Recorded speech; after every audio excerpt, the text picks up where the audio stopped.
Hello बच्चों, hello hello hello, good evening, कैसे हो आप सभी। आ जाइए, आप सभी बच्चों का बहुत बहुत स्वागत है। गुड इवनिंग बेटा, good evening. Hello Ritesh, hello Princy, hello Gulfam, hello Suhani, Avni, Aman, hello hello Ankita, hello Afifa, hello Sunidhi, Aditi, Akanksha, Rekha ji, Prakhar, कैसे हो प्रकाश। गुड इवनिंग विशाल, इमरान, चंचल, श्रुति, अंकिता, ऋतिक, अर्जुन, सब बच्चों का बहुत बहुत स्वागत है।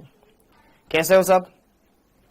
सब एकदम बढ़िया, एकदम first class. Hello Vedika ji, hello Lakshmi, hello hello, good evening ji, good evening. Hello Josh Butler, hello Akash, hello ji, hello Ritesh, Alina ji, hello Dharmendra, hello Preeti, Shivam, Ankit, Suraj, Dikshu, Vikas ji, good evening बेटा, good evening. Hello Muskan, hello Lalit, hello hello Sadhana ji, hello Bushra ji, hello Ankit, कैसे हो, कैसे हैं आप सभी। जय बेटा, मैं पढ़ा हुआ हूं वहां पर। Hello hello Aman, hello Ritesh, Rohitash, Abha, Vishal, Ayush, Priya, Shashthi, hello Vishal, A Sagar, hello Deepti ji, Amrita, good evening, good evening, good evening, कैसे हो आप सभी। आ जाइए, आप सभी बच्चों का बहुत बहुत स्वागत है। ठीक है, सब एकदम बढ़िया, एकदम स्वस्थ, एकदम मस्त। तो यहां पर आज के लेक्चर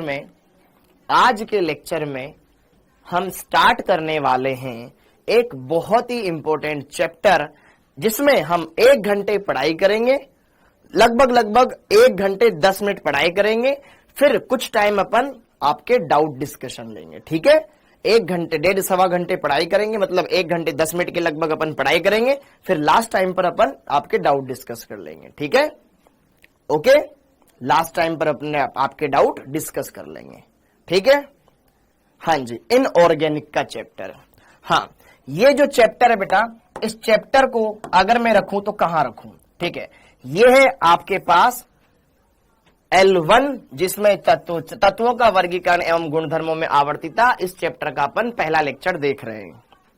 ये है आपके पास यहां पर इनऑर्गेनिक का पहला चैप्टर, इनऑर्गेनिक का पहला चैप्टर। ये है आपके पास इनऑर्गेनिक केमिस्ट्री का फर्स्ट चैप्टर।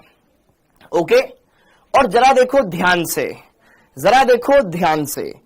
जैसा कि मैंने आपको शुरुआत में बोला था कि आप चाहो तो तीनों को अलग अलग सेपरेट कर सकते हो, कि मैं फिजिकल इस बुक में करूंगा, फिर इनऑर्गेनिक इस बुक में करूंगा, ऑर्गेनिक इस बुक में करूंगा, अलग अलग कॉपी बनाऊं क्या, या फिर मैं 11th के रजिस्टर अलग करूं, 12th के रजिस्टर अलग करूं, या अब जो बच्चे ड्रॉपर है, क्योंकि पढ़ाने वाला तो मैं ही हूं तीनों टॉपिक्स, तो आप सीक्वेंस में भी आगे बढ़ सकते हो। ठीक है, एक ही रजिस्टर में आप अलग अलग चीजें लिख सकते हो, बस आप ध्यान रखें कि यार ये चैप्टर है, ऐसा ऐसा है। ठीक है, तो अब यहां पर हम इनऑर्गेनिक केमिस्ट्री का, यहां पर तत्वों का वर्गीकरण एवं गुण धर्मों में आवर्तिता वाला कॉन्सेप्ट समझेंगे, या तीनों को सेपरेट रख सकते हो कि भैया फिजिकल की बुक अलग, इनऑर्गेनिक की अलग, ऑर्गेनिक की अलग, ताकि सारी चीजें डिस्ट्रीब्यूट हो जाए। Good evening ji, good evening, good evening, good evening, good evening.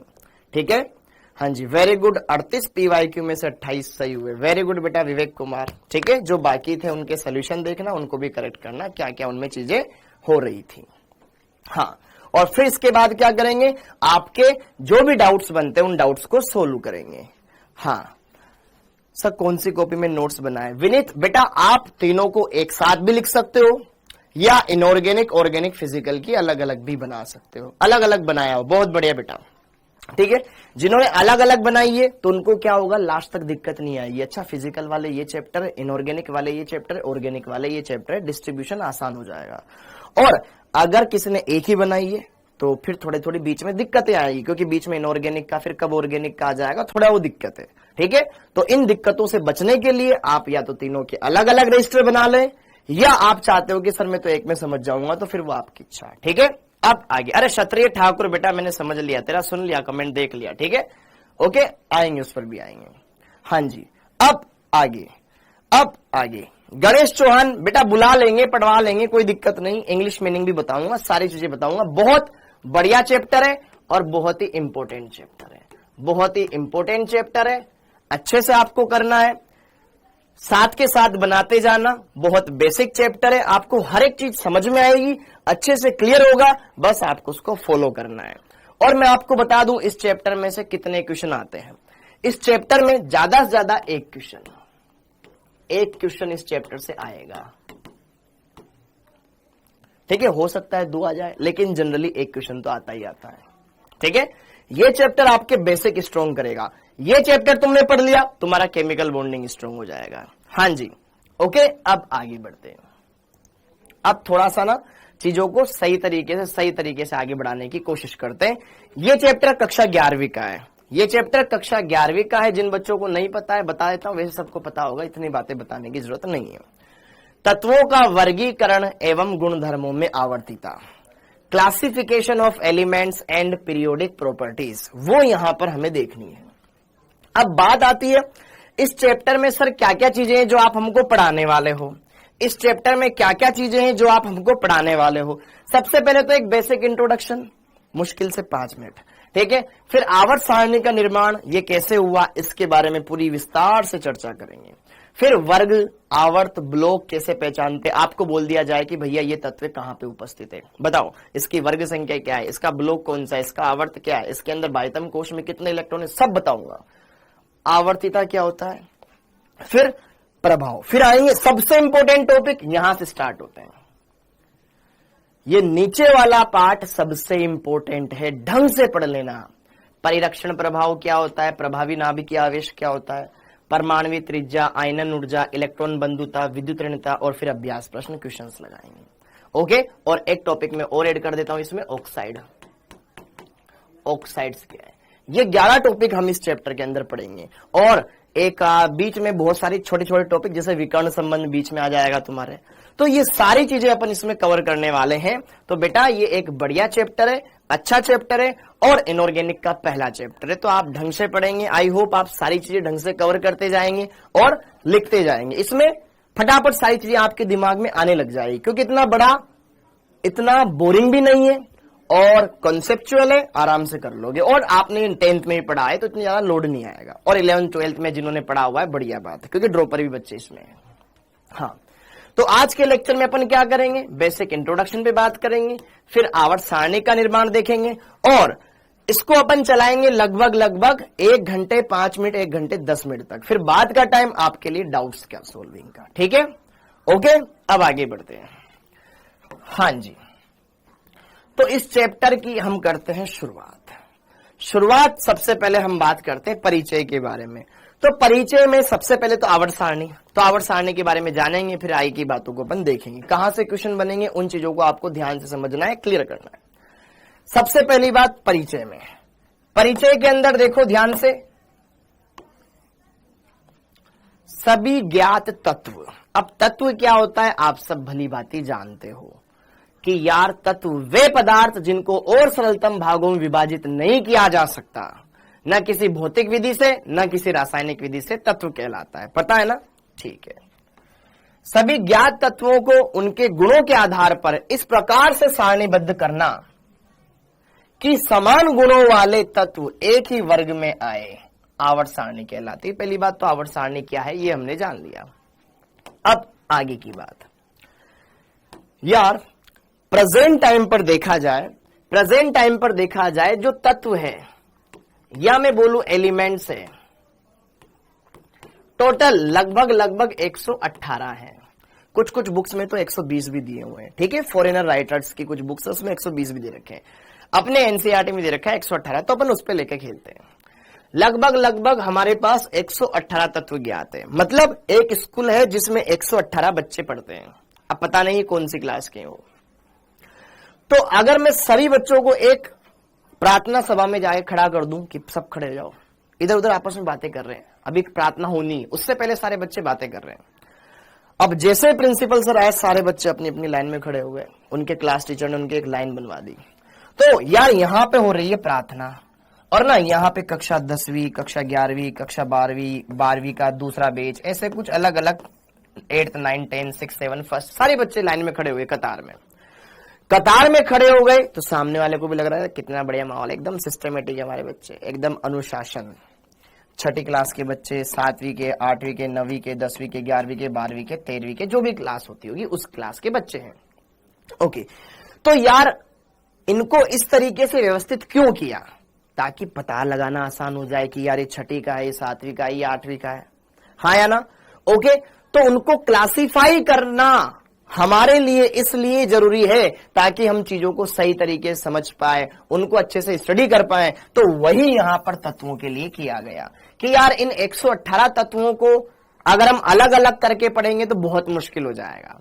क्यों ना? जैसे कि देखो ध्यान से, आपके स्कूल के टीचर सब बच्चों के नाम नहीं जानते होंगे, बहुत सारे बच्चे ऐसे होंगे जिनके नाम नहीं जानते होंगे, लेकिन अगर उनको आपके क्लासेस में बिठा दोगे तो बोल देंगे ना, हाँ ये कक्षा 11वीं का बच्चा है, 11वीं के बैच में पढ़ रहा है, तो 11वीं का हो गया, हाँ या ना? बस इतना सा। तो तत्व टोटल लगभग 118 है। इन तत्वों को वर्गीकृत करने का जो अलग अलग प्रयास था उसको हमें देखना है। वर्गीकरण, अब हमें क्या करना पड़ा? इनका वर्गीकरण करना पड़ा। इनके वर्गीकरण मतलब क्लासिफिकेशन हमें करना पड़ा। तो बेटा जी क्लासिफिकेशन की सबसे पहले शुरुआत करी और आपको अच्छे समझना है, सारी चीजें क्लियर करनी, बिल्कुल बेसिक चलेगा। वर्गीकरण, सबसे पहले इनके लिए वर्गीकरण किया बेटा किसने? लेवोजियर ने। लेवोजियर का वर्गीकरण हम ये पढ़ेंगे, लेकिन यहां से इतने क्वेश्चन नहीं बनते हैं तो इन टॉपिक्स पे ज्यादा ध्यान नहीं देंगे। क्या बोल रहा हूं मैं? हमें जानना है, बस जानना है, ज्यादा कुछ नहीं जानना है, क्योंकि यहां से इतने क्वेश्चंस बनते ही नहीं है। ओके, दूसरा, और इसमें कुछ क्वेश्चन बनाने लायक टॉपिक ही नहीं है। दूसरा, डोबरी-नर का त्रिक नियम। डोबरी-नर का त्रिक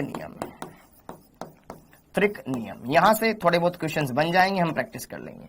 ठीक है, डोबरी-नर का त्रिक नियम। तीसरा है बेटा प्राउस्ट की संकल्पना।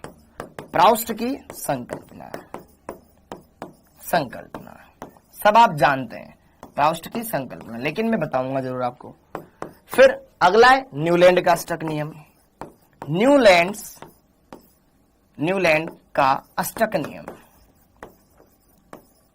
नियम। हाँ जी, विकास किस तरीके से हुआ आधुनिक आवर्त सारणी का, तो वो हम देख रहे हैं।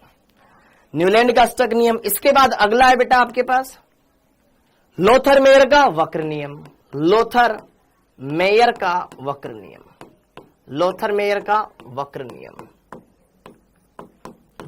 नियम। और ये चैप्टर आज मैंने डाउटनट जेई वाले चैनल पे भी स्टार्ट किया था यूट्यूब पर। ठीक है, लोथर-मेयर का वक्र नियम ये हो गया। अगला आता है बेटा इसमें मेंडलीफ का वर्गीकरण।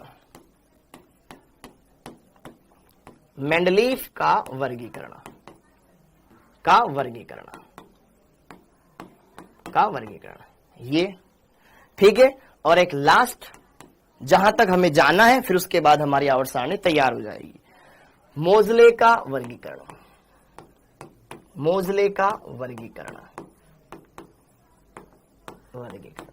तो यार ये कुछ वर्गीकरण है जो हमें यहां पर इसमें स्टडी करने, वन बाय वन हम हर एक को देखेंगे, हर एक को समझेंगे और उसको क्लियर करेंगे। तो तत्व लगभग 118 है।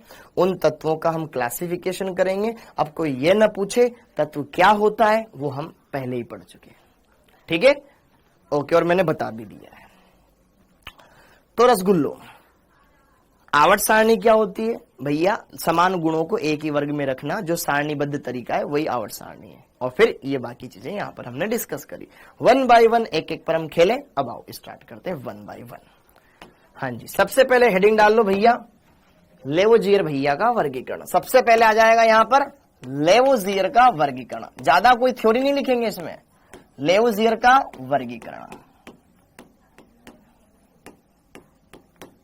हाँ जी, तो एंटनी लेवोजियर ने सबसे पहले प्रयास किया, तत्वों को थोड़ा सही तरीके से रिसर्च किया, उनको सही दिशा में उनके ऊपर अप्रोच किया। पहले भी किया होगा किसी ने, लेकिन सही तरीके से उनको उतनी पब्लिसिटी नहीं मिली जितनी इनको मिली।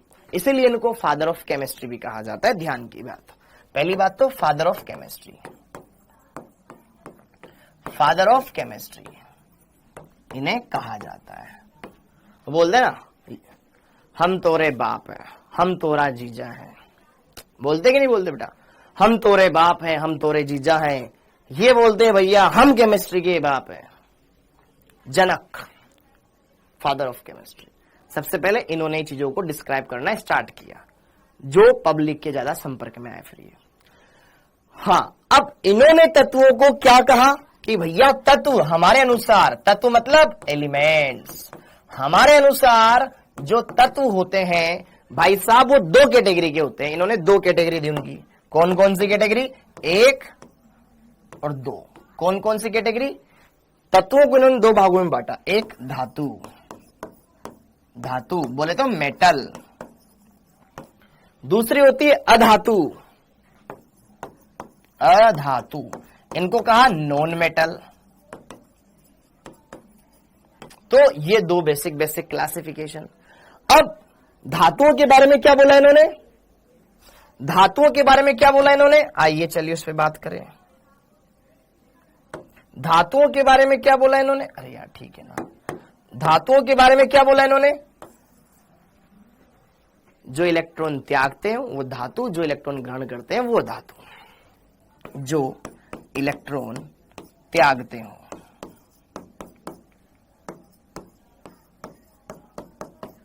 वो धातु, जो इलेक्ट्रॉन ग्रहण करते हो वो धातु, जो इलेक्ट्रॉन ग्रहण करे वो अधातु। समझ में आया? जैसे कि उदाहरण, धातुएं आप सब जानते हो, लिथियम हो गया, सोडियम हो गया, पोटेशियम हो गया, रुबिडियम हो गया, बेरिलियम हो गया, के मैग्नीशियम हो गया, कैल्शियम हो गया, बहुत सारी यार, ईटीसी। ईटीसी का मतलब एटसेट्रा, इत्यादि। जो इलेक्ट्रॉन ग्रहण करे, ग्रहण करके ऋणायन बनाना आता है हमें, ठीक है। जैसे कि यहां पर उदाहरण के लिए क्लोरीन ले लो, क्लोरीन, फ्लोरीन ले लो, फ्लोरीन, क्लोरीन, ब्रोमीन, आयोडीन ले लो। इनमें अपन टाइम वेस्ट नहीं करेंगे बेटा।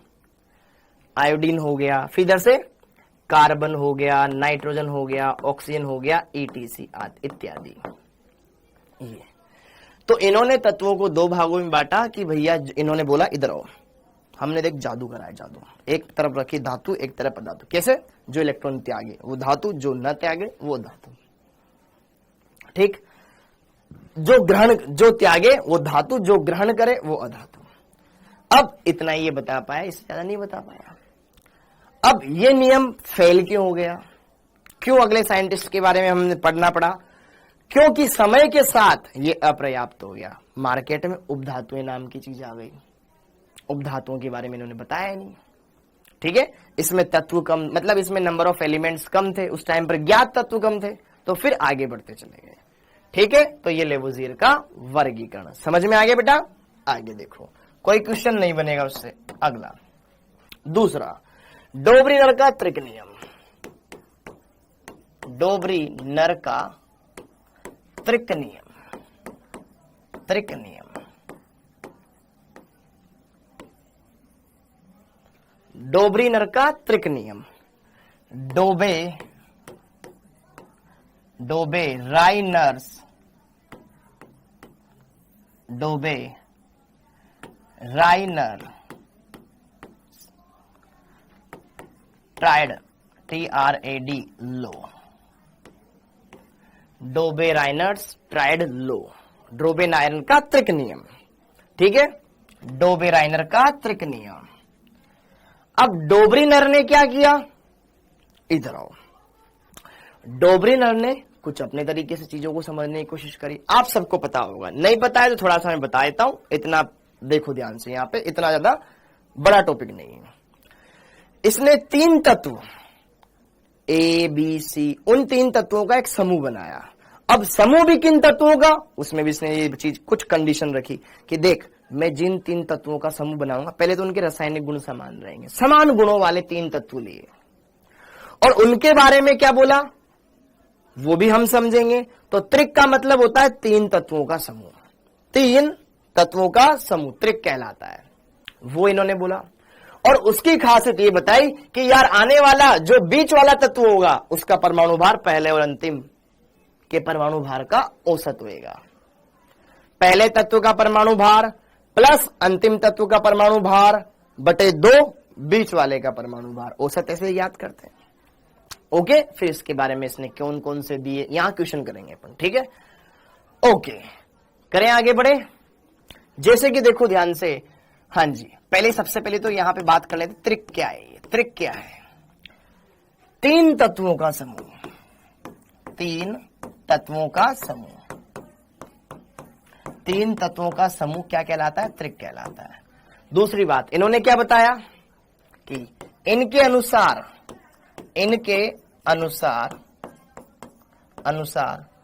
जो 3 तत्वों का समूह होगा, इनके अनुसार त्रिक में आने वाले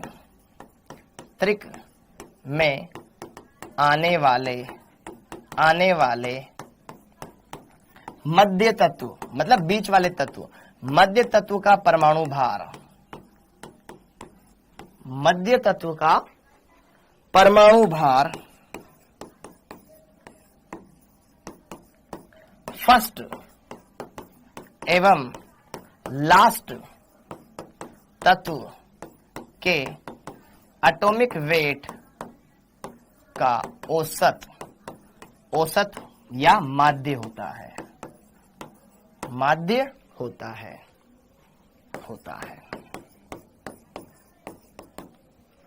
अभी देखेंगे भी सही। उदाहरण देखो बेटा, बहुत ही सिंपल है, बहुत ही सरल है, ठीक है। जैसे कि लिथियम, सोडियम, पोटेशियम। लिथियम का परमाणु भार होता है बेटे 7, सोडियम का होता है 23 और पोटेशियम का होता है 39। सही बोल रहा हूं मैं? 39। अब भैया जी इन्होंने क्या बोला?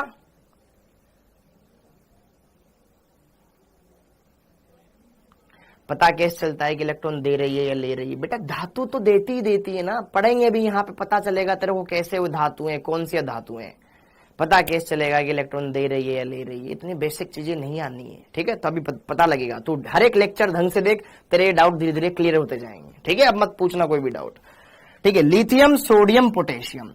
अगर मैं यहां पर सोडियम का परमाणु भार ज्ञात करूं इसके अनुसार, तो भी 23 ही आना चाहिए। लो जी लो, सोडियम का एटॉमिक वेट हमने निकाला इसके अनुसार, तो इसके अनुसार क्या होना चाहिए? माध्य होता है। माध्य बोले तो राशियों का योग बटे राशियों की संख्या, इसका परमाणु भार प्लस इसका परमाणु भार बटे 2। तो यहां पर लिथियम का एटॉमिक वेट प्लस पोटेशियम का एटॉमिक वेट बटे 2 कर दो। तो लिथियम का एटॉमिक वेट भैया जी 7, पोटेशियम का 39 बटे 2 आ गया 46 बटे 2 बरोबर, ये आ गया 23। क्या वास्तव में 23 है? हाँ है यार, मैच कर गई भैया, बात खत्म हो गई। तो इसका मतलब ये समझ में आ गया कि यार ये रूल तो फॉलो होता है। ऐसा ये रूल और कहां कहां लगता है? आओ साथ में मिलकर देखते हैं, ठीक है। आओ साथ में मिलकर देखते हैं। अनुराग वर्मन पागल हो गया, आगे बढ़ते हैं। उदाहरण जैसे कि और कहां कहां लगता है, देखो ध्यान से, देख लो कैसे क्लियर करो, पढ़ ले बेटे पढ़ ले। हाँ जी, अगला जैसे कि कहां कहां लगता है? कैल्शियम, स्ट्रोंशियम, बेरियम, 3 तत्वों का ये एक त्रिक बन गया। दूसरी बात, इसके अलावा फॉस्फोरस, आर्सेनिक और एंटीमनी, पाकिस्तान, ऑस्ट्रेलिया, सब, कार, स्कूटर, बाप, ठीक है। ओके, फिर कल शांति से टी पो आती ना ट्रिक, फिर यहां पर कल बाहर आई, जिसको नहीं आती आगे पढ़ेंगे ट्रिक। ये कुछ इसके ट्रिक बनाए, ओके। हाँ या ना? बोलो बोलो बोलो बोलो बोलो बोलो। CNO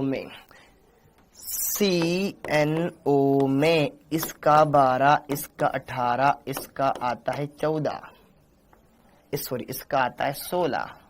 वेरी गुड, यहां पे त्रिक लागू हो जाएगा, यहां पर त्रिक लागू हो जाएगा। बहुत बढ़िया बेटा, बहुत बढ़िया, ठीक है। लेकिन उनके गुण ना अलग अलग आते हैं, बात ये उनके गुण अलग अलग आते हैं, ठीक है, कोई बात नहीं। ओके जी, हाँ जी। अब जरा देखो ध्यान से, वहां त्रिक नियम लागू हो जाता है। अब जरा देखो, ये तो देखे, ये तो देखे ही देखे, अब इसके अलावा कुछ और, इसके अलावा कुछ और, ई फेरूअस, नहीं, फेकोनी, फेकोनी इन पर लगता है, ध्यान रखना। एफ, रुथेनियम, रेनियम और पैलेडियम इन तीनों पे लगता है। अगला यहां पर ओस्मियम, इरिडियम और प्लेटिनम इन तीनों पे भी लगता है। इन तीनों का परमाणु भार लगभग समान ही आता है, ठीक है, इनका भी लगभग सेम ही रहता है, लगभग सेम ही रहता है। हाँ, ऐसा सब एलिमेंट में होता है? नहीं होता जतिन बाबू, नहीं होता, ठीक है, ओके, हाँ जी। तो यहां पर ये सारी चीजें हो गई, ऐसा सब में होता है? नहीं होता बेटा। देख, या इसने कुछ ट्रिक बताए, उन्हीं पे ये नियम लागू होता है। मेरी मर्जी से मैंने 3 तत्व ले लिए समान गुणों वाले, देख, हाइड्रोजन ले लिया, लिथियम ले लिया, सोडियम ले लिया। आज हम जानते ना एक ही वर्ग में आते हैं ये हलीना, इसका 1, इसका 7, इसका 23 होता है, तो 1 और 23 जोड़ 24, 24/2 कितना होता है? 12। इसके हिसाब से तो लिथियम का परमाणु भार 12 ना चाहिए, लेकिन होता है 7, तो यही बात, इसलिए हम इसको करार नहीं बोलेंगे, ये अवैध है, ठीक है। तो इसके कुछ दिए गए पर ही ये लागू होता है, ठीक है, हाँ जी, ये बात क्लियर हो गई। इसके कुछ ट्रिक है जो ये ध्यान रखने। अब यहां पर इसके कुछ लिमिटेशंस,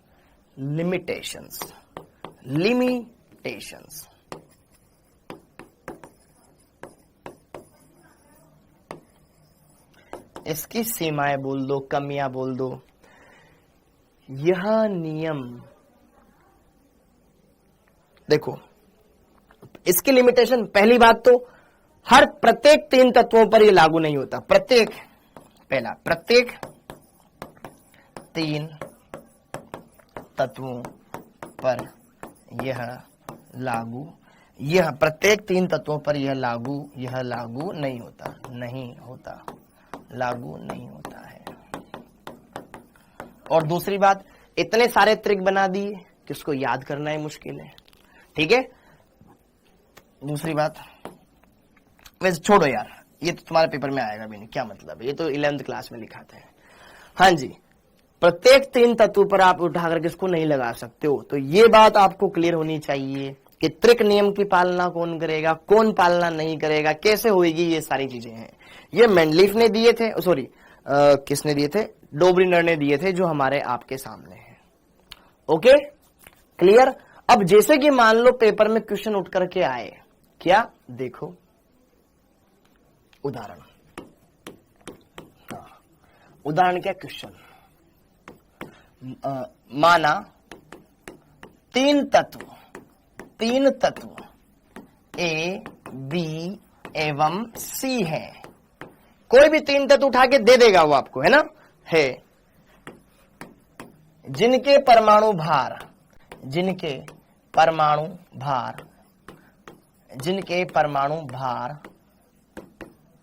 क्रमशः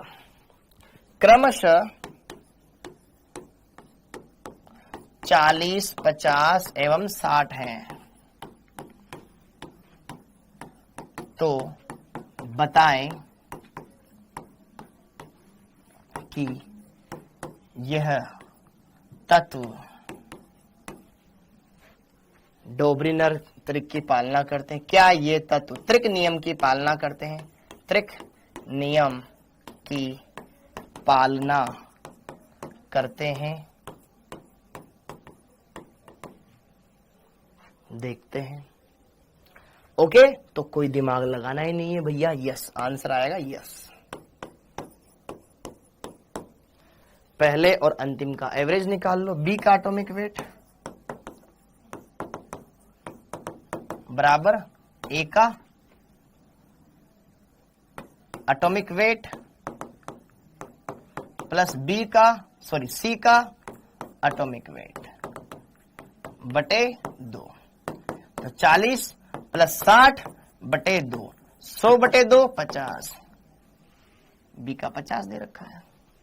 तो करेगा भैया पालन, करेगा भैया पालन, करेगा ना, सिंपल सा है, करेगा।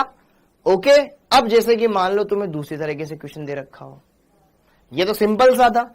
ओके, एक और सिंपल सा क्वेश्चन, क्योंकि त्रिक नियम पर बेटा ऐसे ही क्वेश्चन बनते हैं, या तो वास्तव में आपको परमाणु दे देगा जो वास्तव में होते हैं, या ऐसे घुमा के दे देगा A B C, A B C, A B C, ठीक है, ए B C, A B C, ठीक है, हाँ जी। ओके, यह तीनों त्रिक, यह समूह त्रिक नियम की पालना करता हो तो x का मान ज्ञात करें, x का मान ज्ञात करें। ऐसे क्वेश्चन आ सकता है। तीन तत्व, अब आपको ही समझना है क्या कहना चाह रहा है क्वेश्चन। कुल मिला के बात ये, शब्दों को पकड़ना सीखो। यह समूह त्रिक नियम की पालना कर रहा है, अच्छा, मतलब ये तीन तत्व एक सीक्वेंस में, उस सीक्वेंस में कोई चेंज नहीं करना। त्रिक नियम क्या कहता है कि मध्य तत्व का परमाणु भार पहले और अंतिम तत्व के परमाणु भार का औसत होगा, यही कहता है। तो सोल्व करो और आंसर अपने आप चमकेगा। करो, बस तुम्हें कॉन्सेप्ट पता है ना, बस उससे हिलो मत, वही काम लाएगा तुम्हारे। यार बी का परमाणु भार, बी का एटॉमिक वेट बराबर ए का एटॉमिक वेट प्लस सी का एटॉमिक वेट बाई 2। ये ऊपर परमाणु भार लिखे हुए, कोई आवेश नहीं लिखे हुए इन पर, ठीक है। बी का कितना दे रखा है 80, कैसे, त्रिक नियम से। त्रिक नियम से हम जानते हैं, त्रिक नियम से ये होता है कि नहीं होता है। बीच वाले का 80 दे रखा है, पहले वाले का x दे रखा है, अगले वाले का 127 दे रखा है, बटे में 2 कर दिया, तो यहाँ पे कितना हो गया, ये 160 हो गया, 160। बोलो बोलो, तो x बराबर x प्लस 127, तो x बराबर कितना आ गया, 160 माइनस 127, कितना आएगा ये, ठीक है।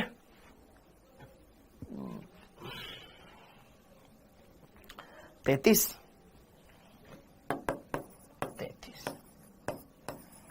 x का मान आ गया 33। बोलो, कूल है, वेरी गुड, बहुत बढ़िया बहुत बढ़िया बहुत बढ़िया। x का मान आ गया 33। तो आपको कैसे भी क्वेश्चन दे दिया जाए, आपको सोल्व करना आना चाहिए। बस आपको ये पता चल गया ना, अरे ऐसे करना था, बस ऐसे ही क्वेश्चन आते हैं इस पर, ठीक है। ये थोड़ा अलग से दिखने वाला क्वेश्चन मैंने करवाया, बाकी सब नॉर्मल होते हैं इसमें क्वेश्चन। ये हो गया। या फिर आपको बोल देगा ये तीन तत्व दे रखे हैं, बताओ ये त्रिक नियम की पालना करते हैं क्या, या तीन तत्व ये त्रिक नियम की पालना करते तो बताओ किसका परमाणु भार क्या है, ऐसे पूछ लेगा, ठीक है। ओके, अब आगे बढ़ते हैं। त्रिक नियम की बात कर ली बेटा हमने। अब इसके बाद अगला आता है भैया प्राउस्ट। पता नहीं प्राउस्ट क्यों पढ़ाते हैं, इसको तो कुछ काम ही नहीं है। प्राउस्ट की संकल्पना, प्राउस्ट की संकल्पना, प्राउस्ट की संकल्पना। प्राउस्ट ने क्या बातें बोली वो देख लो। Proust PROUST, Proust hypothesis.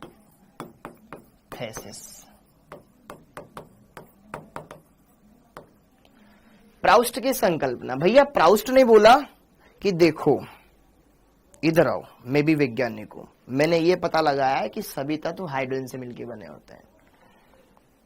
अच्छा, कैसे, कि देख सब तत्वों का परमाणु भार ना एक पूर्ण संख्या होता है। अच्छा, उनको 1 से गुणा कर लिया तो वही प्राप्त होएगा। हाँ, तो देख मैं बताता हूं।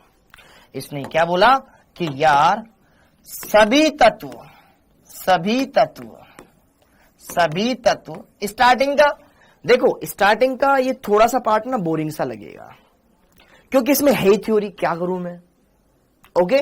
लेकिन इसके बाद का परमाणु त्रिज्या, आयनन ऊर्जा, विद्युत ऋणता, इलेक्ट्रॉन बंधुता सिर खुजाने वाला पार्ट रहेगा कि यार ये कैसे हो गया, ये कैसे हो गया। उसको ढंग से पढ़ लेना, भले इसमें मक्कारी कर लेना, कोई दिक्कत नहीं, उससे तो आएगा ही आएगा।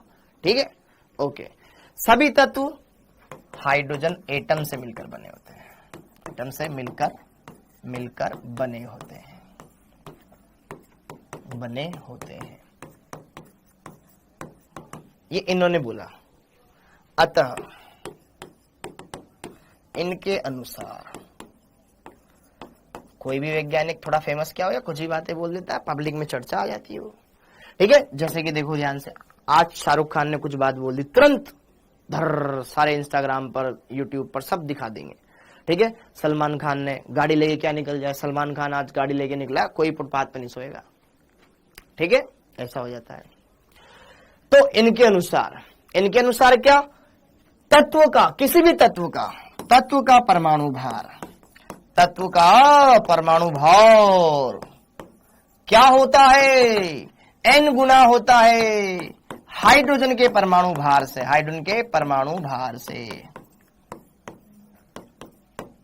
n गुना, मतलब इसका गुणज होएगा। हाइड्रोजन का परमाणु भार 1 होता है, जानते हो, सब जानते हैं। अच्छा, ये n क्या है सर, मोल नहीं, n एक संख्या है, जहां n क्या है, एक पूर्ण संख्या, पूरी संख्या, जैसे कि 1 2 3 4 ... एक पूरी संख्या। अब ये बोल के फंस गया है। ठीक है, इसके दोष देखो, सभी तत्व हाइड्रोजन से मिलकर नहीं बने होते, सबको पता है यार। हाइड्रोजन में हाइड्रोजन के परमाणु रहेंगे, ऑक्सीजन तत्व में ऑक्सीजन के परमाणु रहेंगे कि नहीं रहेंगे, दोनों अलग अलग है। ठीक, ओके। पहला, सभी तत्व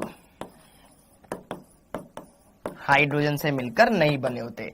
अगर लिखना हो तो लिखना बेटा इसको, वरना कोई जरूरत नहीं है। ठीक है, हाइड्रोजन से मिलकर नहीं बने होते,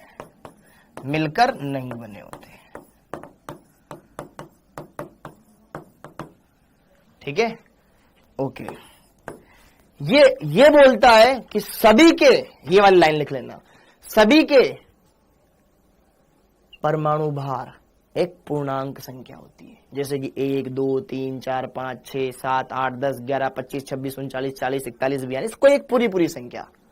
लेकिन अच्छा, पूरी संख्या कैसे, ये एक पूरी संख्या है, इस पूरी संख्या को 1 से गुणा करोगे एक पूरी संख्या आएगी ना, पॉइंटों में तो मान नहीं आएगा, लेकिन होता है दशमलव में भी। ठीक है, इसके अनुसार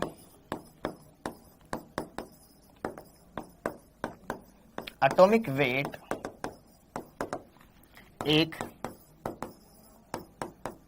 पूर्णांक संख्या पर इसके अनुसार एटॉमिक वेट एक पूर्णांक संख्या होती है, परंतु ये हमेशा सत्य नहीं,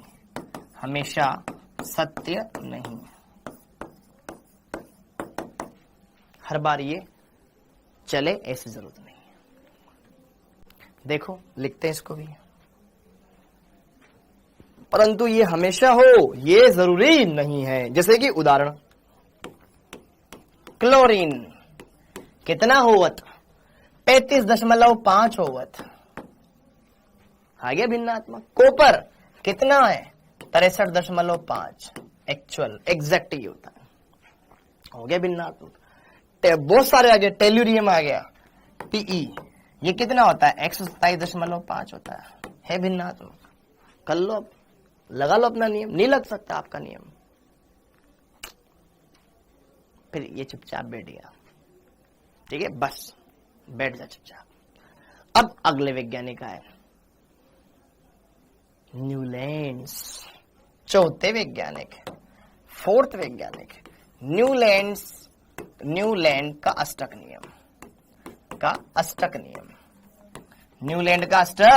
नियम।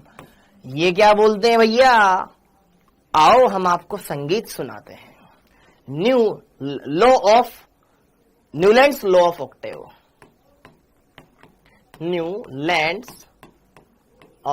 Newlands law of Octave. ठीक है, लिखते रहना बेटा साथ के साथ। न्यूलैंड का अष्टक नियम। अब ये क्या बोलते हैं, देखो इनकी पहली मैं पृष्ठभूमि बता देता हूं। इन्होंने तत्वों को परमाणु भार के बढ़ते क्रम में जमाया था। परमाणु भार, परमाणु का भार जो बहुत पहले ज्ञात किया जा चुका था, ठीक है। परमाणु भार पहले, परमाणु भार भाई परमाणु का भार वो तो मेजरमेंट कर लिया जाता है, ठीक है। तो परमाणु भार उस समय पर एक ज्ञात भौतिक राशि थी, उसी के दम पे सब खेलते। ये हल्का वाला पहले, फिर भारी, फिर भारी, फिर भारी, फिर भारी। जब अपन प्रार्थना में लगते हैं तो क्या होता है, छोटा बच्चा आगे, फिर बड़ा, फिर बड़ा, फिर बड़ा, फिर बड़ा, फिर बड़ा, फिर बड़ा, वैसे ही हल्का, भारी, भारी, भारी, भारी, भारी, भारी, वैसे ही जमाते हैं। तो न्यूलैंड का अष्टक नियम, जब ज्ञात परमाणुओं को परमाणु भार के बढ़ते नियम में जमाया गया, तो ये बोलते हैं कि आने वाला हर आठवां तत्व पहले तत्व से गुणों में समानता दर्शाएगा, जैसा कि संगीत के 7 सुरों में होता है, ठीक है, वैसा। हाँ जी, ओके।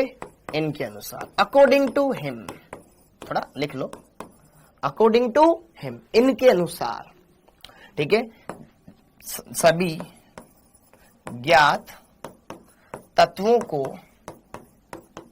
जब परमाणु भार, अच्छा परमाणु भार बोलो या परमाणु द्रव्यमान बोलो, एक ही बात होता है, द्रव्यमान संख्या अलग होता है, ठीक है।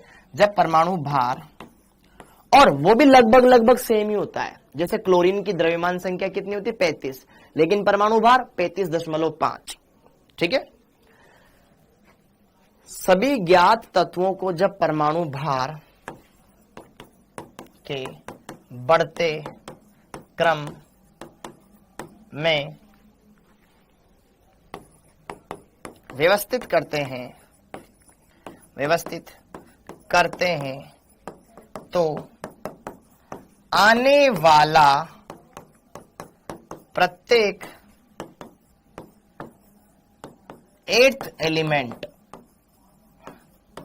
8वां तत्व, आने वाला प्रत्येक 8वां तत्व उससे फर्स्ट, उससे पहला नंबर, ठीक है, फर्स्ट वाले तत्वों के साथ गुणों में समानता दर्शाता है, गुणों में समानता दर्शाता है।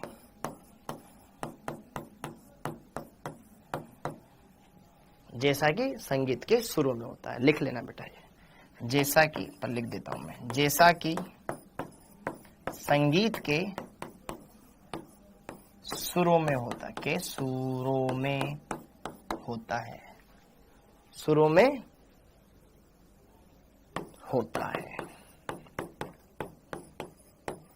अब थोड़ी मैं चाहता हूं थ्योरी कम करवाऊं इस चैप्टर में, क्योंकि सब आसान चीजें। हाँ जी, ठीक है, ठीक है, आगे। अच्छा, उस जमाने में ज्ञात तत्वों की संख्या, ज्ञात तत्व, अच्छा कितने तत्व ज्ञात थे सर? 56। उस टाइम पर 56 तत्व ज्ञात थे, लेकिन इसका नियम 20 से आगे बढ़ ही नहीं पाया, हकीकत ये। अब आगे, ओके, जैसे कि हम जानते हैं पहला अक्षर सा, रे, गा, मा, पा, धा, नी, सा। हाँ जी, पहला अक्षर सा, तो 8वां अक्षर वापस सा।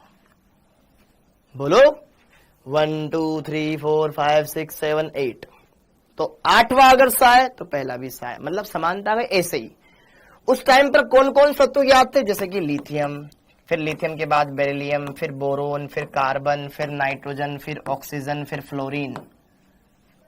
फिर उस टाइम पर अक्रिय गैसों की खोज नहीं हुई थी, सोडियम, फिर मैग्नीशियम, फिर एल्यूमिनियम, फिर सिलिकॉन, फिर फास्फोरस, फिर सल्फर, फिर क्लोरीन। आर्गन उस टाइम पर डिस्कवर नहीं हुई थी, फिर पोटेशियम, फिर कैल्शियम। तो अगर मैं कहूं कि ये मेरा पहला तत्व है, तो इससे 8वें नंबर का ये बनेगा, भैया इन दोनों के गुण समान होंगे। हम जानते हैं आज सोडियम और लिथियम एक ही आवर्त सारणी में आते हैं, एक ही वर्ग में आते हैं। अगर मैं इसको पहला मान लूं तो 8वें नंबर पे ही आएगा, अगर मैं इसको पहला मान लूं तो 8वें नंबर पे ही आएगा, अगर इसको पहला मान लूं तो 8वें नंबर पे ही आएगा, अगर इसको मैं पहला मान लूं तो 8वें नंबर पे ये आएगा, और अगर इसको पहला मान लूं तो 8वें नंबर पे आता है स्कैंडियम। तो फिर हम ये बोलते कि भैया एल्यूमिनियम और स्कैंडियम के भी गुण समान होने चाहिए थे।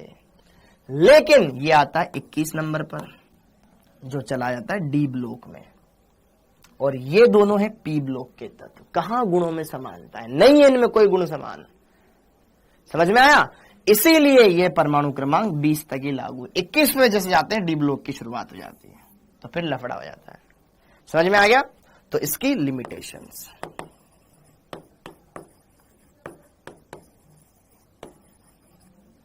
ठीक है। Valid up to atomic number 20, पहली लिख दूं, इंग्लिश में लिख दूं बेटा, valid up to atomic number 20। परमाणु क्रमांक 20 तक ही लागू होता है भाई साहब। दूसरी बात, हिंदी में लिख लेना, परमाणु क्रमांक 20 तक ही लागू होता है। दूसरी बात, अक्रिय गैसों की खोज होने के पश्चात ये नियम स्वतः ही गलत सिद्ध हो गया। ले रे ले, अब मैं आऊंगी 8वें नंबर पे, नियोन। हम बैठेंगे यहां पर 1 2 3 4 5 6 7 8, 8वें नंबर पे नियोन, पहले नंबर पे लिथियम। गुण समान नहीं होते हैं, वो गैस है, ये ठोस है। बोलो नहीं होते। फिर पिक्चर खत्म, ठीक है। पिक्चर में हीरो की एंट्री हुई, पिक्चर खत्म। हाँ जी, दूसरा, ठीक है। अक्रिय गैसों की खोज के पश्चात, अक्रिय गैसों की खोज के पश्चात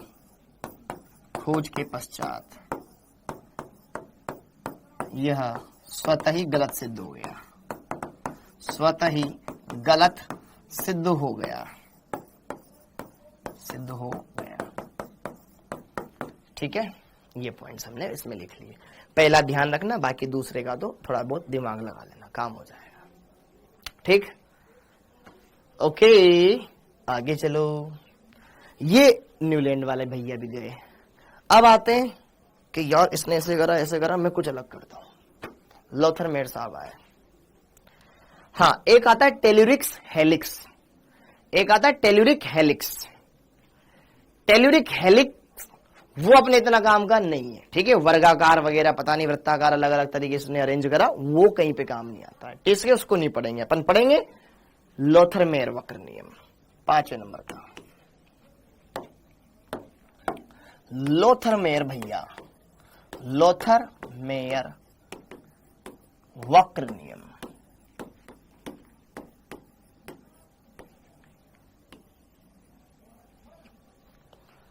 लोथरमेयर कर्व,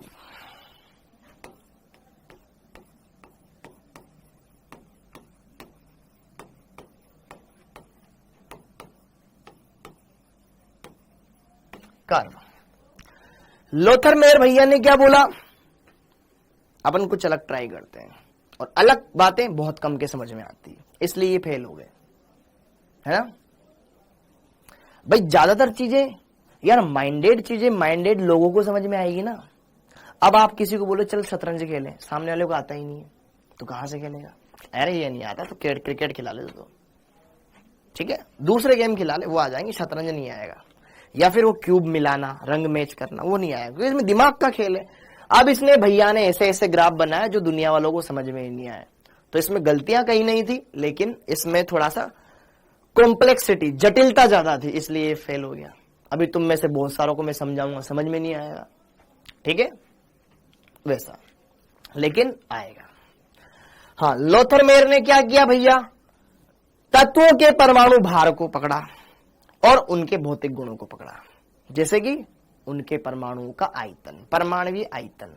तो इसने परमाणु भार और परमाणु आयतन के मध्य में ग्राफ बनाए, अलग अलग परमाणुओं को लेकर के। लिथियम को लिया, फिर बेरिलियम को लिया, बोरोन को, कार्बन को, नाइट्रोजन को, ऑक्सीजन को, ऐसे ऐसे लेते लेते ग्राफ बनाए। है ना, थोड़ा अलग सा माहौल। तो भैया जी ने ऐसा काम करा, तो इनके लिए यहां पर इन्होंने परमाणु भार एवं परमाणवीय आयतन के मध्य आरेख बनाए। आरेख मतलब ग्राफ ही होता है। आरेख बनाए और उससे कुछ निष्कर्ष प्राप्त हुए। बस वही निष्कर्ष याद रखने, वही इसकी थ्योरी है, ठीक है। और बनाए और कुछ निष्कर्ष दिए, ठीक है। अब ध्यान से समझिएगा, पहले या तो मैं निष्कर्ष लिखवा देता हूं फिर ग्राफ बताऊं, या पहले ग्राफ बताऊं फिर निष्कर्ष बताऊं। पहले मैं ग्राफ बताता हूं फिर निष्कर्ष बताता हूं, ठीक है। ओके, देखो रसगुल्लो, ग्राफ बना लेते हैं।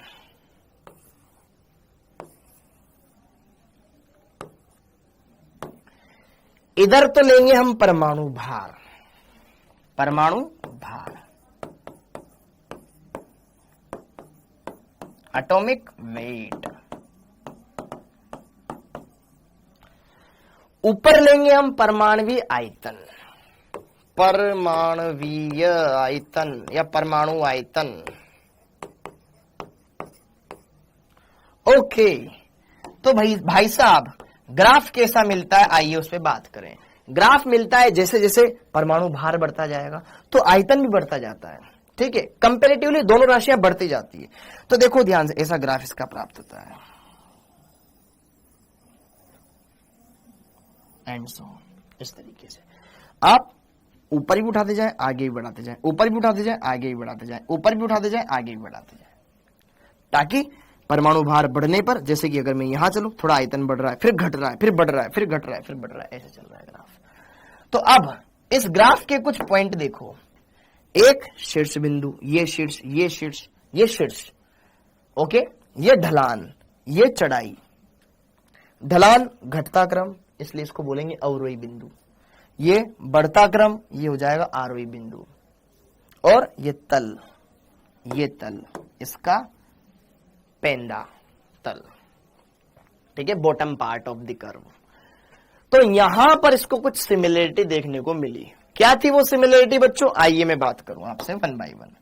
सबसे पहली, जो ग्राफ का शीर्षतम बिंदु है, ये वाले, ये वाले, ये वाले और इस तरीके से आगे वाले, तो इन पर कौन सी धातु, इन पर कौन से तत्व आए, इस पर इसने ग्राफ बनाया अलग अलग तत्वों को लेकर के, तो फिर ऐसी उसकी शेप बन गई।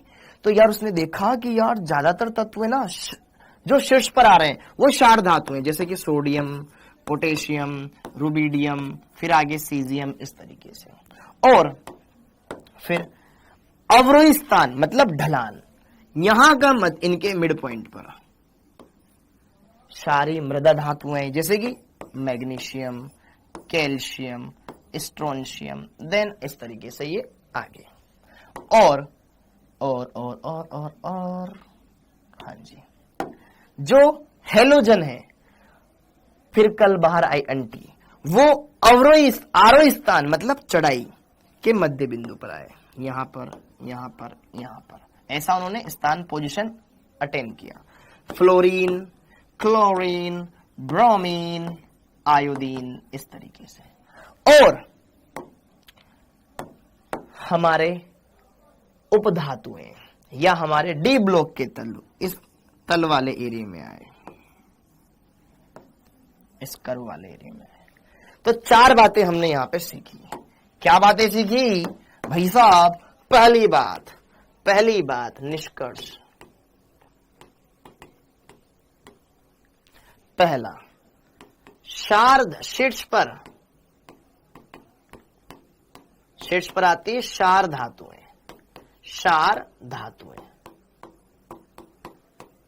ठीक है बेटा। डायरेक्ट सिंपल सा क्वेश्चन आता है इसमें। क्षार धातुएं कौन कौन? लिथियम, सोडियम, जितनी भी धातुएं, अपन ने सोडियम से स्टार्ट करा है, ऐसा नहीं कि लिथियम नहीं मिलता है। Lithium, sodium, potassium, rubidium, caesium, ये धातु है, ये शीर्ष पर आती है। फिर 2 नंबर पर अपन क्या ले लेते हैं, ये पिंक कलर ले लेते हैं। अवरोही स्थान पर, मतलब ऊपर से नीचे की ओर आ रहे हैं ना, ढलान पर, अवरोही पर, अवरोही स्थान पर क्षारीय मृदा धातुएं, क्षारीय मृदा धातुएं, कलर दिख रहा है बेटा आपको, ये धातुएं मैं बोल रहा हूं ना, वो लिखना है आपको। क्षारीय मृदा धातुएं क्या क्या, जैसे कि बेरिलियम, बेटा, मांगे, कार, स्कूटर, बाप, इस तरीके से। ये 3rd नंबर पर आती है। 3rd क्या, ऊपर वाला चढ़ाई वाला, अवरोही की जगह आ जाएगा आरोही। हाँ जी, 3rd नंबर पर। मैं तो अलग अलग पेन से लिख रहा हूं ताकि आपको यहाँ पे सुंदर सुंदर दिखाई दे। आप एक ही पेन से लिखना, ऐसा मत करना कि सर हम भी आपके जैसे अलग अलग रंग बिरंगे लिखेंगे, तो पढ़ने में फिर दिक्कत आती है बाद में। ठीक है, ओके। आरोही स्थान पर, आरोही स्थान पर क्या, हेलोजन, अक्रिय हेलोजन। कौन का हेलोजन तत्व, हेलोजन तत्व की बात करें तो फिर कल, बाहर, आई, आंटी, इस तरीके से यह है। और तल बिंदु पर, बॉटम पर, बॉटम पोजीशन, फिर डी, तल पर, इसमें आते हैं बेटा उपधातुएं, उपधातुएं जैसे कि सिलिकॉन, जर्मेनियम, बहुत सारी हम आगे देखेंगे। ठीक है, उपधातुएं। और डी ब्लॉक के तत्व, डी ब्लॉक के तत्व। अब सबको यहां लिखना तो पॉसिबल नहीं, इसलिए डी ब्लॉक के तत्व लिख लो। ये लोथरमेयर का वक्र नियम, सिंपल है, सरल है, बना लो आराम से। हाँ जी, ओके ओके। हेलोजन समझ में नहीं आया, अरे हेलोजन इनको बोलते हैं फ्लोरीन, क्लोरीन, ब्रोमीन को। देख सिंपल सी बात है, ऊपर ऊपर क्षार धातुएं, ढलान पर क्षारीय मृदा धातुएं, चढ़ाई पर हेलोजन, और तल में डी ब्लॉक के तत्व। ठीक है, क्षार बेटा हाइड्रोजन धातु थोड़ी न होती है, H क्यों आएगा। दूसरी बात, फ्रांजियम रेडियो एक्टिव तत्व, रेडियो धर्मी तत्व है। अपन नॉर्मल तत्वों के बारे में बात करेंगे। सर फ्रांजियम और रेडियो एक्टिव और रेडियम क्यों नहीं लिया, क्योंकि वो रेडियो एक्टिव तत्व होते हैं। हम यहां पर जनरली तत्वों की बात कर रहे हैं।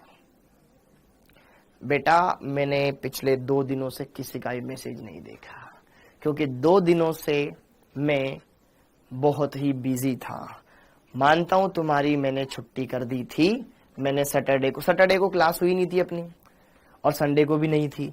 इन 2 दिनों में मैंने अपने फ्रेंड्स के साथ, अपने दोस्तों के साथ क्वालिटी टाइम स्पेंड किया। मेरे टीचर आए थे, उनको वो मैंने समय दिया। इसलिए मैंने 2 दिन किसी के मैं फोन चलाने का टाइम नहीं मिला यार। जब आपके आसपास 8 दोस्त हो, टीचर्स हो, तो कहां आपको टाइम मिलेगा कि अरे मैं फोन निकाल कर ऐसे चैटिंग कर रहा हूं। ठीक है, तो वो तो हो ही नहीं सकता। ओके, तो ये क्लियर हो गया। अब आगे चलते हैं, आगे। तो ये बात हो गई बच्चों। हाँ जी भाई साहब, अब आगे बढ़ते हैं। ये क्लियर, डन। लोथरमेयर भाई साहब राम राम, इतनी दूर से ही। अब लोथरमेयर ने इतना बता दिया, बस।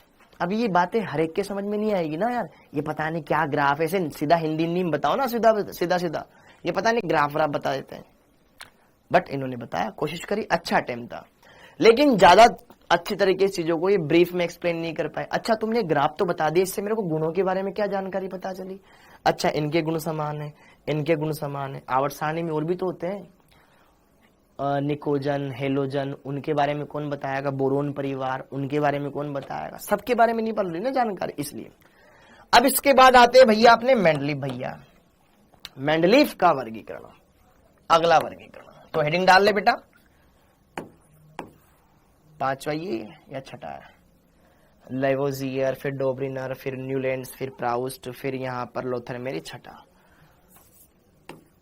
मेंडलीफ का क्लासिफिकेशन, मेंडलीफ का वर्गीकरण, मेंडलीफ का वर्गीकरण। बहुत ही सिंपल है ना, बहुत ही सिंपल है। मेंडलीफ का वर्गीकरण, मेंडलीफ का वर्गीकरण इसको इंग्लिश में बोलते हैं बेटा Mendeleev's classification, Mendeleev's classification, classification, Mendeleev का वर्गीकरण। अब मेंडलीफ भैया ने भी सोचा कुछ लोचा, कुछ अपना नाम बनाया जाए यार, कुछ ऐसा काम किया जाए। प्राउस्ट का नाम हो गया, लेवोजीर का नाम हो गया, मेरा भी तो कुछ नाम हो। तो अब इनकी भी दिमाग की बत्ती जली और इन्होंने कुछ नियम लिख डाला, और सबसे बढ़िया नियम लिख डाला अभी तक का सबसे बढ़िया, सबसे ज्यादा बाकियों से फेमस इन्होंने कुछ बातें बताई, और ये तो भविष्यवाणी करने वाले बन गए भैया। कुछ अनएक्सपेक्टेड चीजें इन्होंने बताई, कुछ अच्छी अच्छी चीजें बताई। आइए वन बाय वन उनको जानते हैं, उनको समझते हैं। हाँ, जैसे कि मेंडलीफ भैया ने बोला कि भैया परमाणु क्रमांक के बढ़ते क्रम में, परमाणु क्रमांक नहीं, परमाणु भार, परमाणु भार, इन्होंने तत्वों को बढ़ते क्रम में तो जमाया, लेकिन परमाणु भार के, पहली बात इनके वर्गीकरण का आधार क्या था? पहला क्वेश्चन, मेंडलीफ के वर्गीकरण का आधार माना जाता है परमाणु भार को। तो इनका वर्गीकरण का आधार, वर्गीकरण का आधार, लेकिन ये क्वेश्चन तुम्हारे पेपर में नहीं आएगा। ऐसा क्वेश्चन आएगा क्या? पेपर का लेवल इतना घटिया थोड़ी ना होएगा। परमाणु भार, अगर मैं पेपर बनाऊं तो मैं तो दूं ना इसको। परमाणु भार, एटॉमिक वेट,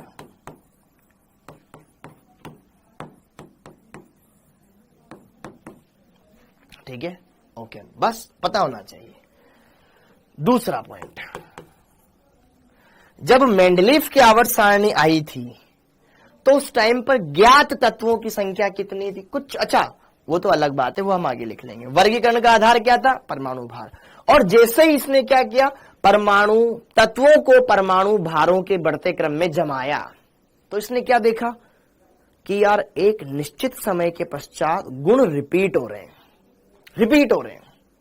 जैसे हर 12 के बाद 12 बजती है, आपकी बजी होगी 12, ठीक है, एक निश्चित समय के पश्चात आपकी 12 बजती होगी, दिन में 2 बार, 3 बार, 1 बार या कभी कभी, ठीक है, ओके।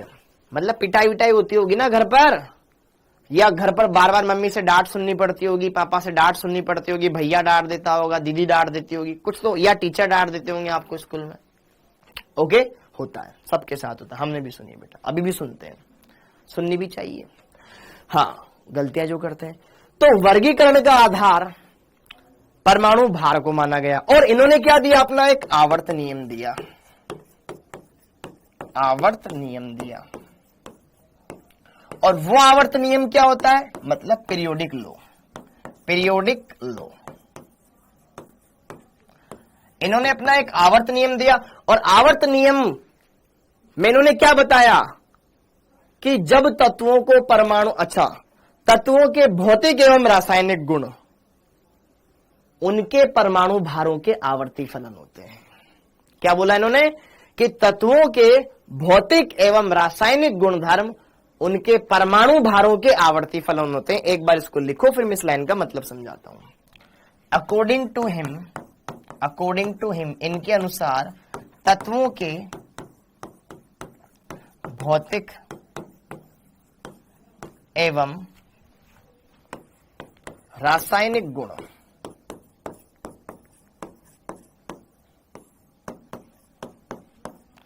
भौतिक एवं रासायनिक गुण उनके परमाणु भारों, उनके परमाणु भारों के आवर्ती फलन होते हैं, आवर्ती फलन होते हैं, फलन होते हैं। देखो, अब यहां से हमें कुछ चीजें समझनी चाहिए। आवर्ती फलन का मतलब, आवर्ती मतलब पुनरावृत्ति से, एक निश्चित समय के पश्चात गुणों में पुनरावृत्ति होना। जैसे कि मैं लिथियम से आगे भाग रहा था, सोडियम पे पहुंचा, तो यार जो गुण लिथियम दिखा रहा था वही गुण सोडियम दिखा रहा है। समझ में आ रहा है? तो एक निश्चित समय के पश्चात गुणों की पुनरावृत्ति होना, ये आवर्तीता कहलाता है, और आवर्ती वहीं से आया शब्द। ये आवर्ती वो नहीं है फ्रीक्वेंसी, ये आवृत्ति है, ये आवर्ती है, वो आवृत्ति होता था, दोनों में अलग अलग अंतर है। ठीक है, ये इसके बारे में दो बातें। अब मेंडलीफ की आवर्त सारणी की विशेषताएं देख लो बच्चे। मेंडलीफ की आवर्त सारणी की क्या विशेषताएं थी, फिर इसने हमें क्या फायदा पहुंचाया, और इसमें भी कुछ कमियां थी क्या, वो भी देखेंगे। तो ये बातें हमने देख ली, अब आती है इसकी विशेषताएं। मेंडलीफ की आवर्त सारणी की विशेषताएं, मेंडलीफ की आवर्त सारणी की विशेषताएं, आवर्त सारणी की विशेषताएं।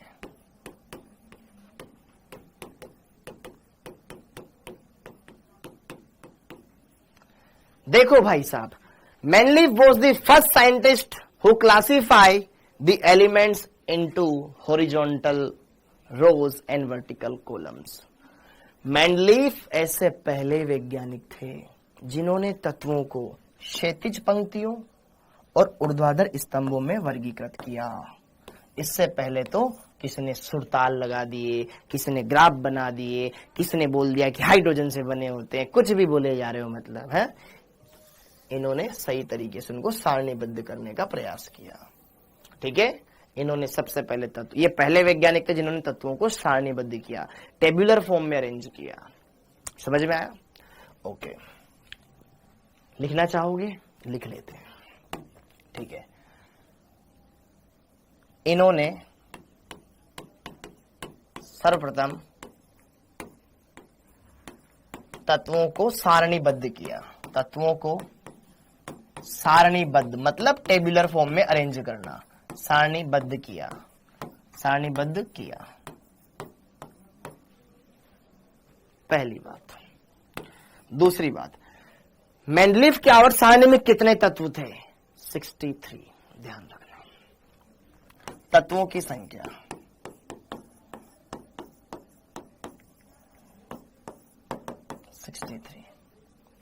दूसरी बात, तीसरी बात, सारणीबद्ध में क्या थी? क्षैतिज पंक्तियां भी थी, क्षैतिज पंक्तियां, horizontal rows and vertical columns. क्षैतिज पंक्तियां, क्षैतिज पंक्तियां, क्षैतिज पंक्तियों को क्या कहा गया? अरे क्षैतिज पंक्तियों को हमने आवर्त बोला। आवर्त का मतलब पीरियड बोला। ठीक है, और कितने आवर्त मतलब क्षैतिज पंक्तियां आवर्त। हाँ, क्षैतिज पंक्तियों को आवर्त करना। ऐसे कितनी लाइन? Total 7 line. क्षैतिज आवर्त कितने? टोटल 7। ध्यान रखेंगे। ओके, और इसी के अंदर दूसरा पॉइंट, क्षैतिज पंक्तियों के बाद ऊर्ध्वाधर स्तंभ, खड़े पिलर्स, ऊर्ध्वाधर स्तंभ, ऊर्ध्वाधर स्तंभ। ये कितने होते हैं बेटा? ऊर्ध्वाधर स्तंभों को पहली बात तो क्या कहा गया? ऊर्ध्वाधर स्तंभों को बोला वर्ग या समूह। वर्ग या समूह। समूह को इंग्लिश में क्या बोलते हैं? ग्रुप, इसलिए इसको बोलते हैं ग्रुप। टोटल कितने? एक बार देखते हैं तुमसे पूछ के। हाँ जी, हाँ या ना? Very good. टोटल 9, 18। मैंने बोला था तुमको नहीं आता, 9 है, 18। वाह रे वाह। ठीक है, फर्स्ट से लेकर के 8, और ये तो 8 तो ये हो गए, प्लस में 0 ग्रुप, प्लस में 0 ग्रुप। टोटल कितने हो जाएंगे? 9। 1 से लेकर के 8, फर्स्ट से लेकर के 8, और एक खाली समूह छोड़ दिया था अक्रिय गैसों को बिठाने के लिए। टोटल 9 थे, टोटल 9 थे। विकास कुमार, ठीक है, ये चैप्टर सबको समझ में आएगा। ठीक है बाबू, एक जो ग्रुप में होते हैं एलिमेंट्स, तो उनकी फिजिकल प्रॉपर्टीज अलग अलग होती है ना? होती बेटा। फिजिकल प्रॉपर्टीज उनके परमाणु भारों के ऊपर डिपेंड करती है। ठीक है, बहुत physical properties, mostly property same आती है। ऐसे नहीं बोल रहा हूं सारी समान आएगी, सारी समान तो लिथियम का परमाणु भार अलग है, सोडियम का अलग है, पोटेशियम का अलग है, फ्लोर का अलग है, लेकिन उनमें कुछ कुछ गुण सेम ही आते हैं बाकियों की कंपैरिजन में। ठीक है, अब जैसे कि मान ले रमेश सुरेश दोनों एक ही कक्षा में पढ़ते हैं, लेकिन रमेश राइट हैंड से लिखता है, सुरेश लेफ्ट हैंड से लिखता है। रमेश के एक नाक छोटी है, एक नाक छोटी है, उसकी दूसरी नाक बड़ी है, दूसरे की नाक बड़ी है। ठीक है, कुछ भी हो सकता है ना, कुछ अंतर उनके अंदर रहेंगे ही रहेंगे, लेकिन कुछ तो समानता रहेगी कि भैया रमेश भी इन सर से पढ़ता है, सुरेश भी इन सर से पढ़ता है, इसके फिजिक्स से, इसके फिजिक्स से, ये भी नीट की तैयारी कर रहा है, वो भी नीट की तैयारी कर रहा है, इसके नंबर ज्यादा आते हैं, उसके कम नंबर आते हैं, हो सकता है। ठीक है, दोनों के सेम थोड़ी ना आएगी सारी चीजें, लेकिन कुछ तो समानता रहेगी भाई, अगर दोनों एक ही कक्षा में तो। ओके, आगे बढ़ो, ये हो गया। अब अगली बात, इतनी भी क्लियर हो गई कि भाई साहब टोटल 9 वर्ग थे, 9 वर्ग थे, वर्गों की संख्या या समूह की संख्या 9 थी, जिसमें से एक खाली था। अब अगली बात, 1 से लेकर के 7 तक के वर्गों को 2 उपवर्गों में बांटा गया, हाँ या ना? From 1 to 7, from 1 to 7 each group classified into 2 सब ग्रुप्स ए और बी, हाँ या ना? जैसे कि मान लो एक कक्षा है, एक कक्षा में 100 बच्चे हैं, कितने बच्चे हैं? 100 बच्चे, लेकिन स्कूल प्रशासन ने बोल दिया कि हम एक कक्षा में 50 से ज्यादा बच्चे नहीं रखेंगे। अब एडमिशन तो 11वीं में 100 हो गए, तो क्यों ना इनके 2 अलग अलग सेक्शन कर दिए जाए, सेक्शन ए और section B, first A first B. तो ऐसे ही मेनली भैया ने करा कि 1 से लेकर के 8 तक के, 1 से लेकर के 7 तक के प्रत्येक वर्गों को 2 उपवर्गों ए और बी में वर्गीकृत किया गया, first A first B, second A second B, third A third B, इस तरीके से आगे। इसके बारे में हम डिटेल में आगे पढ़ेंगे कि भाई किसको पहला बोला गया, किसको दूसरा बोला गया, तब तक दिमाग लगाओ। हो गया, ये इतनी बात इन्होंने बताई। अब आगे बढ़ते हैं, इतना काम सॉर्टेड, आगे बढ़ते हैं। हाँ जी, 8वें को अलग ही रखा। हाँ, अब आगे इसकी हमने विशेषताएं देख ली, फीचर्स देख लिए कि भैया इस फोन में ये फीचर है, तो मेनली क्या और सारणी में ये फीचर है। अब इसके फायदे क्या, ठीक है, इसके एडवांटेज, इसकी उपयोगिता, भैया क्या क्या इसकी एडवांटेज है।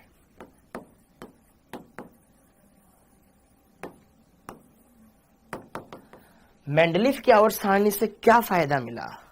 अरे अगर हम बच्चों को प्रार्थना सभा में एकदम सीधी पंक्तियों में खड़ा करते तो क्या उनको पहचान पाना आसान है।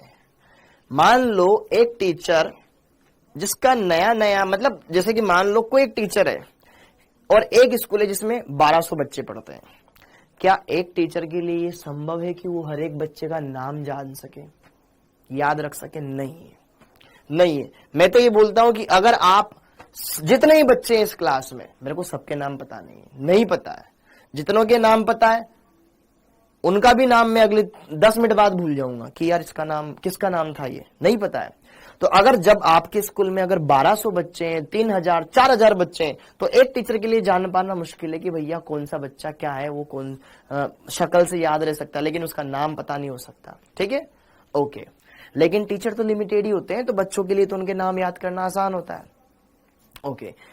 तो अगर उनको जैसे कि प्रार्थना सभा में लाइन वाइज खड़ा कर दिया जाए तो आसान है ना, भैया ये 11वीं के बच्चे वहां तक 11वीं के, ये 12वीं के, ये 10वीं के, ये 9वीं के, खत्म हो गया क्लासिफिकेशन। तो यार तत्वों के अध्ययन में आसानी हो गई, तत्वों के अध्ययन में आसानी, तत्वों के अध्ययन में आसानी, आसानी हो गई, ठीक है। अरे ठीक है, ऐसे। दूसरी बात, नए तत्वों की खोज को प्रोत्साहन मिला, नए तत्वों की खोज को प्रोत्साहन, नए तत्वों की खोज को प्रोत्साहन मिला।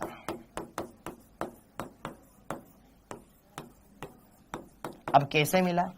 कि भाई साहब मेनली भैया ने सोचा कि यार, उसने थोड़ा दिमाग लगाया कि देख आज चल रहा है, जो भी उसका साल है आज चल रहा है, जैसे कि मान लो 2023, कल चल करके नए तरह के मोबाइल आएंगे, ठीक है। मैं पहले से बोलता हूं अगले साल इस तरह का मोबाइल आएगा। अभी ऐसे मोबाइल आते हैं जो ट्रांसपेरेंट नहीं होते, अगले कुछ टाइम बाद ऐसे मोबाइल आएंगे कि भैया आप ना फोन हाथ में लोगे, अंदर आपकी ये आपकी हथेली भी दिखेगी और फोन भी आप चला रहे होंगे। ऐसे ट्रांसपेरेंट पारदर्शी फोन आएंगे, ठीक है। आगे चलकर ना हवा में गाड़ियां चलेगी, ठीक है। ऐसे प्रतीक, ऐसे ही उसने कुछ भविष्यवाणी यहां कर दी और जो सटीक बैठ गई, काम हो गया भैया, नाम हो गया। नए तत्वों की खोज को प्रोत्साहन मिला। अब नए तत्वों की खोज को प्रोत्साहन, कौन कौन से तत्व थे? जैसे कि एक तत्व था बेटा जर्मेनियम, जी का मतलब जर्मेनियम।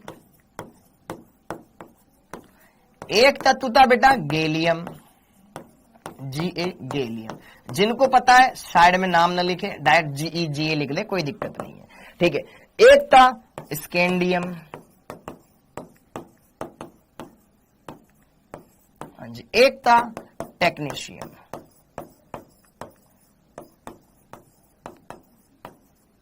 हाँ जी। तो जर्मेनियम उस समय पे ज्ञात नहीं था, लेकिन जर्मेनियम के जस्ट ऊपर वाला तत्व ज्ञात था भैया, सिलिकॉन है। तो इन्होंने क्या बोला? एका सिलिकॉन इस तत्व का नाम है। इस तत्व का नाम क्या है? एका सिलिकॉन है। इसका नाम एका एल्यूमिनियम है, Ga, एका एल्यूमिनियम। फिर एका बोरोन, फिर एका मैंगनीज। ऐसे इन्होंने माहौल बनाया, ऐसे इन्होंने माहौल बनाया। नए तत्वों की खोज को प्रोत्साहन मिला। सर कैसे प्रोत्साहन मिला, जरा हमको इसको याद करना सिखा दोगे? यहां पर एक ट्रिक है जो मैं आपको बताना चाहता हूं। एसआई मतलब सब इंस्पेक्टर नहीं, सीता। जी मतलब गीता, सीता गीता से। दो बहनें सीता गीता, और तीसरा आदमी बोल रहा है उनके बारे में। देख, सीता गीता से अलग है। अल मतलब एल्यूमिनियम, ग मतलब गैलियम। सीता गीता से अलग है। और क्या है? बीएससी, बीएससी नहीं, एम टेक है। वही ट्रिक, सीता गीता से अलग है, बीएससी नहीं एम टेक है। एक बीएससी कर रही, दूसरी एम टेक कर रही, दोनों अलग अलग है, ठीक है। सीता गीता भैया होते ना पंडित जी जो रिश्ते करवाते दूर के, नहीं नहीं, सीता अलग है, बहन जी गीता अलग है। वो तो बीएससी कर रही है कि एम टेक कर रही है, तो सीता गीता से अलग है, बीएससी नहीं एम टेक है। समझ में आया? क्लियर हुआ? एका, एका संस्कृत का शब्द है बेटा जो उसने दिया। अब वो तो उससे पूछना पड़ेगा तूने एका ही क्यों लिखा, ठीक, ओके। अगली बात, थर्ड, तत्वों के परमाणु भारों में सुधार। तत्वों के, अभी लूंगा बेटा डाउट्स, अभी लूंगा डाउट्स, अभी लूंगा। नाम कैसे रख दिया भैया? एका बोरोन है ना, तो बीएससी ने वो उसने रखा है भाई, उससे पूछेंगे। यार देखो ध्यान से, अगर कोई बच्चा जैसे कि हमारे एरिया में होता है, जैसे कि मैं रहता हूं कोटा वाले एरिया में, ठीक है, तो कोटा वाले एरिया में बच्चों को क्या बोला जाता है? काना, बाबू, ऐसे बोलते हैं। यूपी में पैदा होएगा तो बच्चों को क्या बोलते हैं? लल्ला, ऐसे बोलते हैं, ठीक है। या फिर कहीं और जगह पैदा होएगा तो उसको अपनी लैंग्वेज में कुछ और बोलते हैं, इसलिए इन्होंने अपनी लैंग्वेज में बोल दिया एका। आवर्ती का मतलब रिपीटिशन, ठीक है।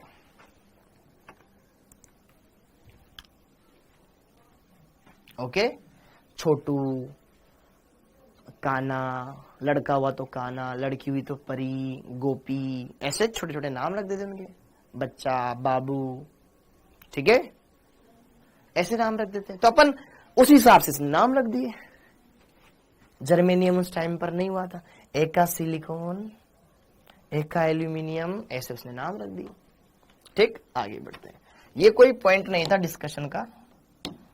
अगला, परमाणु भारों में सुधार। परमाणु भारों में सुधार, परमाणु भारों में सुधार। इसको खत्म कर लेते हैं ना यार, ज्यादा मैं खींचना नहीं चाहता इसको यार, ठीक है, बहुत थ्योरी है। परमाणु भारों में सुधार। कुछ तत्वों के परमाणु भार गलत थे, इन्होंने बोला हम ठीक करेंगे उनको। क्योंकि बेटा परमाणु भार का एक सूत्र जानते हो आप, पता है आपको? परमाणु भार का एक सूत्र होता है तुल्यांकी भार।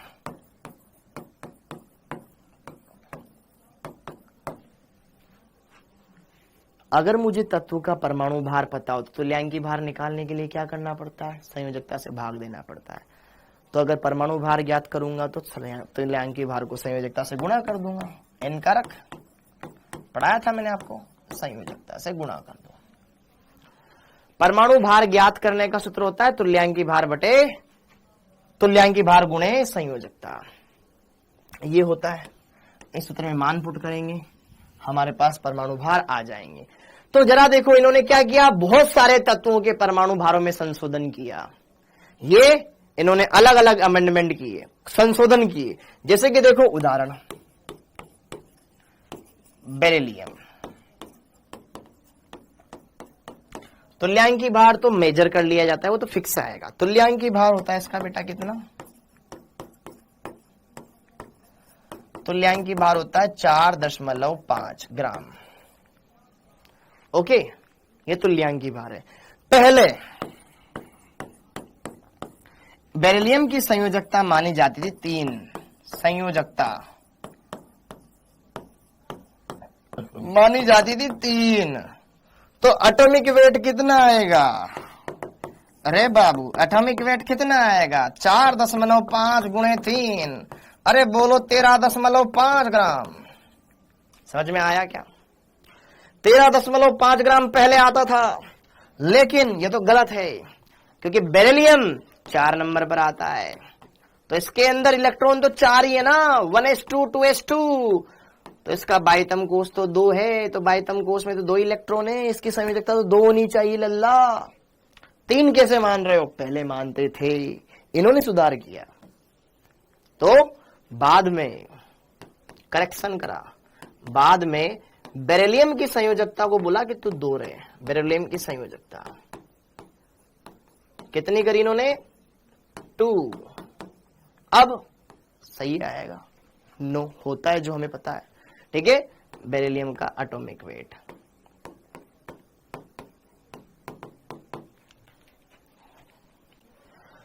4.5 गुणे 2 बराबर 9, और आज हम जानते हैं 9 ही होता है बेरिलियम का। ठीक है, तो ऐसे इन्होंने सुधार किया। इसके अलावा और कौन कौन से तत्व थे? जैसे कि यूरेनियम, यू, बेरिलियम था ही सही, इंडियम था, प्लेटिनम था, गोल्ड था। इन तत्वों के इसने सुधार किए थे। ठीक है, यूरेनियम, बेरिलियम, इंडियम, प्लेटिनम और गोल्ड, इनके बारे में उसने सुधार किया था। हाँ जी, इनके बारे में इसने सुधार किया था। ये वो तत्व थे जिसके परमाणु भार में इन्होंने सुधार किया। ठीक है, ये हो गया, परमाणु भारों में सुधार कर दिया। ठीक है, ओके। तो ये इसके बारे में कुछ हमने चीजों को समझ लिया। अब इसके बाद आता है इनके कमियां, ड्रॉबैक्स, वो पढ़ेंगे अगली क्लास में। अब पढ़ते हैं बेटा अपन जो मैंने बोला था, डाउट्स। हाँ जी, अब बेटा अब यहां पर आपके डाउट्स ले लेते हैं। सबके परमाणु भार बता दो डोब्रिनर में। बेटा डोब्रिनर में परमाणु भार वो क्वेश्चन में देगा, उसके लिए लोड मत ले, छुट्टी नहीं, पहले डाउट्स पूछ लेंगे। अब जिसको डाउट्स पूछने हो वो रुक सकता है, जिसको नहीं पूछना है वो जा सकता है। Master ji please tell me what is Haber प्रक्रम। हेबर प्रक्रम बेटा अमोनिया के निर्माण का प्रक्रम, मोल कॉन्सेप्ट वाले चैप्टर में पढ़ा रखा है। कमियां भी पढ़ा दो सर, ये चैप्टर फिनिश हो जाएगा, मजा आ जाएगा। लोथर मेयर कर्व में ये समझ में नहीं आया, स्थिति पोजीशन नहीं समझ में आया, चढ़ाई के मध्य बिंदु पर, बस इतनी सी ध्यान रखा। सर शादी कब करोगे? करेंगे करेंगे। ठीक है सर, टेस्ट में कौन कौन से चैप्टर आएंगे? बेटा ये डाउट नहीं होना चाहिए। अच्छा, टेस्ट में चैप्टर कौन कौन से आएंगे देखो ध्यान से भाई। टेस्ट इस संडे को है तो उसका सिलेबस देख लो, टेस्ट का सिलेबस देख लो। टेस्ट ये संडे कितने तारीख का आ रहा है? आज है मंडे, ये संडे पड़ेगा तुम्हारे, ये संडे पड़ेगा तुम्हारा 24 को, नहीं 23 को, 23 को जुलाई, 23 जुलाई को आपका संडे है। तो देवियों सज्जनों, आपको सूचित किया जाता है कि इसमें तीसरा टेस्ट है ना ये आपका, तीसरा टेस्ट, थर्ड टेस्ट है। तो इस थर्ड टेस्ट में आपके आएगा एक तो विलियन वाला चैप्टर प्लस आपका परमाणु की संरचना, परमाणु की संरचना, परमाणु की संरचना,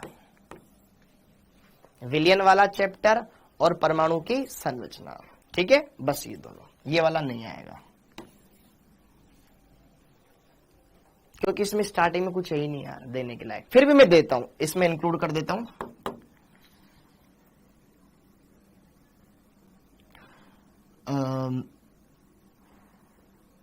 आवर्त, ये तो तुम्हारे नंबर बढ़ाएगा चैप्टर। ठीक है, आवर्त, ब्लॉक एवं वर्ग की पहचान तक, वर्ग की पहचान तक, जो कि हम कल पढ़ लेंगे, पहचान तक।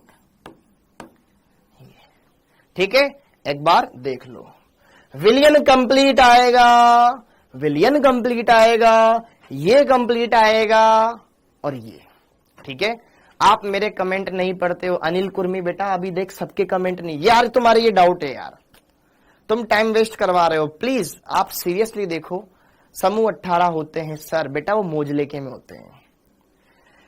केमिकल प्रॉपर्टीज सर, आइसोटोप की केमिकल प्रॉपर्टीज कैसे समान हो सकती है यार? आइसोटोप की अगर मैं बात करूं, देखो H2O और D2O, ये है H2O, ये है D2O। आपको मैं ऑर्गेनिक में ऐसे बहुत सारी अभिक्रियाएं लिखवाऊंगा जहां पर H2O की जगह में D2O लूंगा, वो सेम अभिक्रिया देता है बेटा। तो जो इस बात को बताता है कि इनकी अभिक्रियाएं समान भी हो सकती है। हाँ, इसके होने की दर ज्यादा होगी, इसके होने की दर स्लो होगी। क्यों? ये भारी है और ये हल्का है, बस। ठीक है, ओके। तो आगे सर स्कॉलरशिप के 5 विनर का क्या होता है? उनको कोर्स मिलेगा बेटा लास्ट तक। सर एनसीईआरटी पढ़ना है क्या? अभी नहीं पढ़ना है। अपभ्रंश कक्षक, अपभ्रंश कक्षक, समभ्रंश होता है ना वो, समभ्रंश, श्रमभ्रंश, जिनकी ऊर्जा समान होती है, भी आगे काम आएगा तुम्हारे। एटॉमिक स्ट्रक्चर का एनसीईआरटी संपूर्ण, यार देखो ध्यान से बेटा, पहले हमारे पास फ्री क्लासेस थी तो हम आपको ये कर रहे थे, लेकिन मैं आपको ये बोल रहा हूं कि देखो एनसीईआरटी संपूर्ण में आप अपने शॉर्ट नोट्स बना लें तो ज्यादा बेटर है, अपने शॉर्ट नोट्स बना लें तो ज्यादा बेटर है, क्योंकि वो एक तरह का शॉर्ट नोट्स ही है। ठीक है, शॉर्ट नोट्स से और शॉर्ट नोट्स में आपको क्या लिखना है? फॉर्मूले लिखने हैं, फॉर्मूले लिखने हैं। बहुत तो मेरे वो शॉर्ट नोट्स खोल के देखे भी नहीं होंगे। ठीक है, फॉर्मूले देखने हैं, फॉर्मूले कुछ इंपॉर्टेंट टॉपिक्स जो आपको उसमें लगता हो उनको आपको उसमें लिखने हैं, बस यही है आपका वो काम, बस और कुछ नहीं है। बहुत तो खोल के भी नहीं देखा होगा उसको, या देखा होगा ना, अरे हाँ बस सन ने भेज दिया ना, बस उसके बाद देखते नहीं है। ओके, हाँ जी सर। ऑर्गेनिक चालू हो, इनऑर्गेनिक चालू है, विनर्स का अनाउंसमेंट कब होगा? भाई हो गए तुम्हारे डाउट, बस अब रहने दो।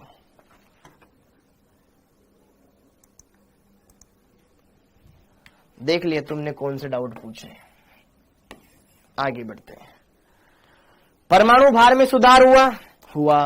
फिर उसके बाद टेस्ट का सिलेबस बता दिया, नोट्स बता दिए, फॉर्मूले बता दिए, इंपॉर्टेंट पॉइंट्स बता दिए। ओके, कुछ देर तक मैंने बात करी, लेकिन मुझे एक भी चीज ऐसी नहीं लगी जो थोड़ा सा लगता है कि तुम्हें पूछने लायक थी। तुमने कुछ क्वेश्चन पूछे हो मेरे से, नहीं पूछे, जनरल बात बता दी। हाँ, ये बात आपको ध्यान रखनी है, टेस्ट का सिलेबस। अब आगे बढ़ते हैं, अब हेडिंग डाल लो, इसके दोष मतलब इंसान कितना ही बढ़िया काम कर दे, कुछ तो कमियां लोग उसमें निकाल ही देते हैं। हाँ या ना? इंसान कितना ही बढ़िया काम कर दे, लोग कमियां तो निकालेंगे। भैया हमारा जन्म ही इसलिए हुआ है, हम आपको टोके तभी तो तुम आगे बढ़ोगे। समझ में आया कि नहीं इधर नहीं, इधर देख, इधर टेढ़ा चलता है आदमी, तो फिर उसको सीधा चलवाए। ठीक है, ओके। देख कैसे कपड़े पहनता है, फिर अगले दिन से वो आदमी बढ़िया कपड़े पहनने लगता है। देख ऐसे उठ के आ जाता है, बाल ऐसे वैसे हो रहे, फिर बाल ढंग के बना के आता है, 4 लोग अच्छा बोले। ठीक, तो दोष। अब इसमें भी कुछ कमियां रह गई, अब ये रह गई, अब इसका कुछ हो ही नहीं सकता, है ना? अब एक बार मार्केट में पब्लिक हो गई चीजें, तब वो रह गई। ठीक, ओके। अब यार यहां पर दोष, हाइड्रोजन पहले क्षार धातुओं के साथ भी गुणों में समानता दर्शाता है, और हेलोजनों के साथ भी गुणों में समानता दर्शाता है। ये उसकी पोजीशन को बता नहीं पाया कि इसको यहां रखे कि यहां रखे, दोनों जगहों पे रख दिया। एक तत्व दो जगह क्या करेगा, नहीं कर सकता ना भाई। आदमी है कि आप दो लोगों की सीटों पे क्यों बैठ रहे हो, एक जने पे बैठो ना, नहीं पैर यहां रखूंगा हाथ वहां रखूंगा मैं, तो ऐसा थोड़ी चलता है, एक सीट एक पर आदमी के लिए। तो पोजीशन ऑफ हाइड्रोजन, ठीक है, हाइड्रोजन एटम की पोजीशन, हाइड्रोजन की स्थिति नहीं बता पाया। हाइड्रोजन आवारा तत्व है, ठीक है। दूसरा, समस्थानिकों की स्थिति, समस्थानिकों की स्थिति,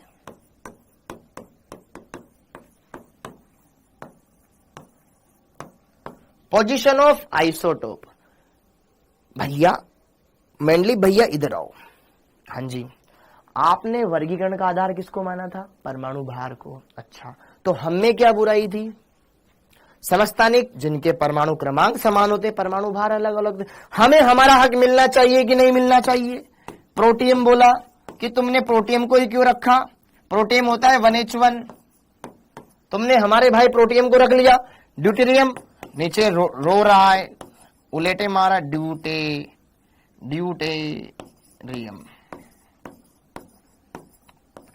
ड्यूटेरियम 1H2, हमारे भाई ड्यूटेरियम को क्यों नहीं लिया तुमने। और हमारे भाई ट्राइट्रियम ने क्या बिगाड़ दिया तुम्हारा,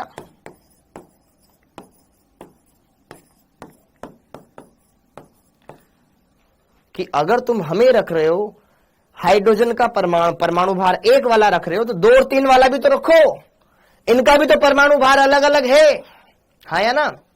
लेकिन नहीं रखा, समस्थानिकों की स्थिति की व्याख्या नहीं कर पाया। ये अलग अलग समस्थानिकों के परमाणु भार अलग अलग होते हैं, तो आपको इनको रखना चाहिए, क्योंकि आप खुद मार्केट में चिल्ला चिल्ला के सबको बता रहे हो कि यार हमने तो परमाणु भार के बढ़ते क्रम में जमा है, हमने तो परमाणु भार के बढ़ते क्रम में जमा है, और देखो आपके पीठ के पीछे क्या हो रहा है। ऐसा काम करोगे यार, ऐसे चलाओगे सरकार, नहीं बन पाया, ठीक है, स्थिति नहीं बता पाया। अगला, तीसरी बात, सबको बोल दिया हमने परमाणु भार के बढ़ते क्रम में जमाया है। देखो, परमाणु भारों का असंगत युग्म, परमाणु भारों का असंगत, anomalous behaviour of atomic weight, परमाणु भारों का असंगत युग्म। जैसे कि इन्होंने ऑर्गन को पहले लिखा, पोटेशियम को बाद में रखा। क्यों रखा, ऑर्गन तो भारी होता है, पोटेशियम हल्का होता है। वास्तविकता तो ये है, ये पहले आना चाहिए था, ये बाद में आना चाहिए था ना आपके अनुसार, आपने इसको पहले रखा, इसको बाद में रखा, क्यों, पूछता है भारत। इसी तरीके से टेल्यूरियम और आयोडीन में भी तुमने ऐसे ही करा।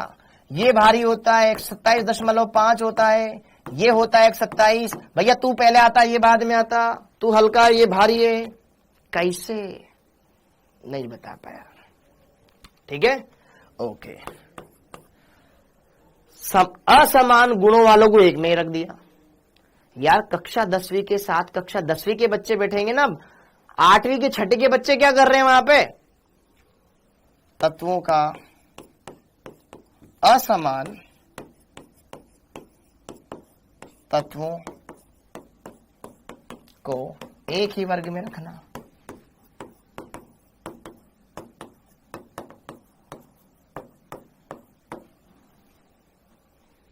असमान गुणों वाले, असमान गुणों वाले तत्व तो सारे असमान होते हैं, असमान गुणों वाले, ऐसे लिखना बेटा, असमान गुणों वाले तत्वों को एक ही वर्ग में रखना।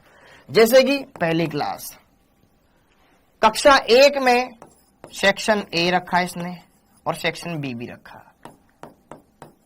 अब सेक्शन ए और सेक्शन बी दोनों एक कक्षा 1 के ही तो हिस्से है ना। एक में या तो लड़कों को रख दो, एक में लड़कियों को रख दो, एक में स्टार्टिंग वाले एडमिशन वालों को रख दो, फिर बाद में 50 एडमिशन वालों को रख दो। लेकिन इन्होंने क्या किया, मतलब भाई यही करते हैं अपन, सेक्शन बनाते हैं, दोनों में सेम ही ग्रुप वाले होते हैं ना, बस जो पहले आ गए उनको ये मिल जाएगा, आप बाद में आए भैया आपको ये मिलेगा, हमारे ये कमरा भर गया, आप उस कमरे में जाओ। तो जरा देखो ध्यान से, इसमें इन्होंने रखा लिथियम को, सोडियम को, पोटेशियम को, रुबिडियम को, सीजियम को, ऐसी धातुओं को, जो कि अभी देखना। और इधर यहां पर कौन, क्यों आगे आऊं, क्यों आगे आऊं, ये बहुत सक्रिय धातुएं होती। अधिक सक्रिय धातुएं, अधिक सक्रिय धातुएं, और ये कम सक्रिय धातुएं, कम सक्रिय धातुएं। आपसे पूछ ले सिक्का धातुएं किसे कहा जाता है? तांबा, चांदी, सोना, इनको कहा जाता है क्योंकि इनके सिक्के बनते हैं। तांबे के सिक्के सिक्का धातुएं, चांदी के सिक्के सिक्का धातुएं, सोने के सिक्के लाते ना, चांदी के सिक्के घरों में होते ना, सबके घरों में चांदी के सिक्के, किसी घर में सोने के सिक्के। सर हमारा जो पुराना महल था ना, पुराना महल क्या, पुराना घर था ना, उसके जब हमने खुदाई करी ना, उसमें स्वर्ण ही स्वर्ण, उसमें ना घड़ा निकला, एक चांदी का, एक सोने का निकला, उसे पंचम बढ़िया बढ़िया, फिर हमने गायब कर दिया फिर उसको एकदम। ठीक है, हाँ जी, ओके। तो किसी निकलता ना बेटा खजाना हो जाना, तो सिक्का धातु है, वो किससे बना होता है? सोना चांदी, इनसे बना होता है। अब जरा देखो ध्यान से, ये ज्यादा सक्रिय, वो बहुत कम सक्रिय। आपने चेन बनवाई सोने की, ठीक है, आपने चेन बनवाई सोने की, और सोने की चेन पहन करके बढ़िया से एकदम माहौल बना रहे हो, सिस्टम हैंग कर रखा है भैया, जिधर जा रहे हो जिधर एकदम सोने की 25 तोला 25 तोला ऐसे बोल रहे हो, दिखाओगे भैया सोना है, महंगा है, और आपको कितना ही पसीना आ रहा हो, आपको ये एलर्जी भी नहीं देता है। वरना गले में अगर आप नकली पहनोगे तो कहीं ना कहीं गले में प्रॉब्लम देता है, इरिटेशन होने लगती है। वहीं पर आपने सोना, आपने माला तो बनवाई, लेकिन सोने की जगह सोडियम की बनवा ली, सोडियम की माला गले में पहन रखी है आपने। अब जैसे आया पसीना, सोडियम तो बहुत सक्रिय है, सोडियम ने पसीने मतलब पानी के साथ क्रिया कर ली, और पानी के साथ क्रिया कर ली तो भैया धुआं धुआं हो गए। ठीक है, कि अब पता चला जिसने माला पहनी वो आदमी नहीं रहा, क्योंकि सोडियम तो बहुत ज्यादा सक्रिय होता है, तो वहां पे रिएक्शन होगी तो उष्मा निकलेगी, उस उष्मा से पता चला उस आदमी का गला ही सड़ जाए, मरमरा जाए। तो एक इतनी सक्रिय धातुएं और इतनी कम सक्रिय धातुओं को आप एक वर्ग में कैसे रख सकते हो? नेशन वॉन्ट्स टू नो, पूछता है भारत, कैसे रख सकते हो आप? कोई जवाब नहीं था, गलती हो गई। ठीक है, अरे गलतियां तो 4-5 कर दी तुमने, ठीक है, बहुत ज्यादा गलतियां कर दी, लेकिन फिर भी सबसे अच्छा काम इन्होंने करा, इसलिए इसकी वैल्यू भी ज्यादा है बाकियों के कंपैरिजन में। तो बेटा जी ये वाली बातें हैं, तो बात ऐसी है, घर जैसी है, इन्होंने ये बातें बताई और माहौल बनाया।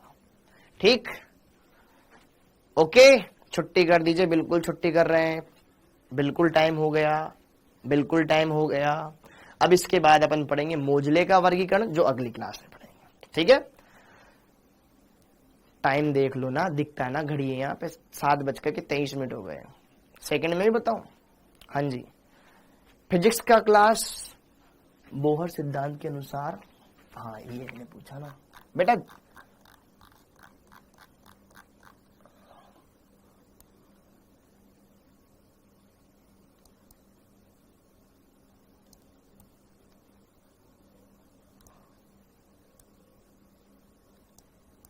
Hello hello hello hello hello बेटा, यार आपका वो कमेंट गायब हो चुका है, आपका कमेंट गायब हो चुका है, आपका कमेंट गायब हो चुका है बेटा जी, मुझे दिखाई नहीं दे रहा है। ठीक है, वो नीचे चला गया। ओके, हाँ जी, तो इसी के साथ बेटा इस क्लास को अपन यहीं पर एंड करते हैं। आप सभी का बहुत बहुत धन्यवाद। सारी चीजों को क्लियर अब पूछ रहे हो बेटा अंशुपाल, जब तुम्हारी क्लास में छोड़ रहा हूं। ओके, ठीक है, तो ये सारी चीजें अपन यहीं पर एंड करते हैं, फिर मिलते हैं अगली क्लास में, जिसमें ना आपको ये जब मैं बोलूंगा तब उस टाइम पे सेंड कर देना है। ठीक है, आप सभी बच्चों का बहुत बहुत धन्यवाद बेटा। थोड़ा सा पढ़कर आइएगा, ये चैप्टर बहुत आसान है, बहुत सिंपल है, जल्दी खत्म हो जाएगा, फिर हम आगे बढ़ जाएंगे। इसी के साथ आप सभी का बहुत बहुत धन्यवाद। जय हिंद, थैंक यू बेटा।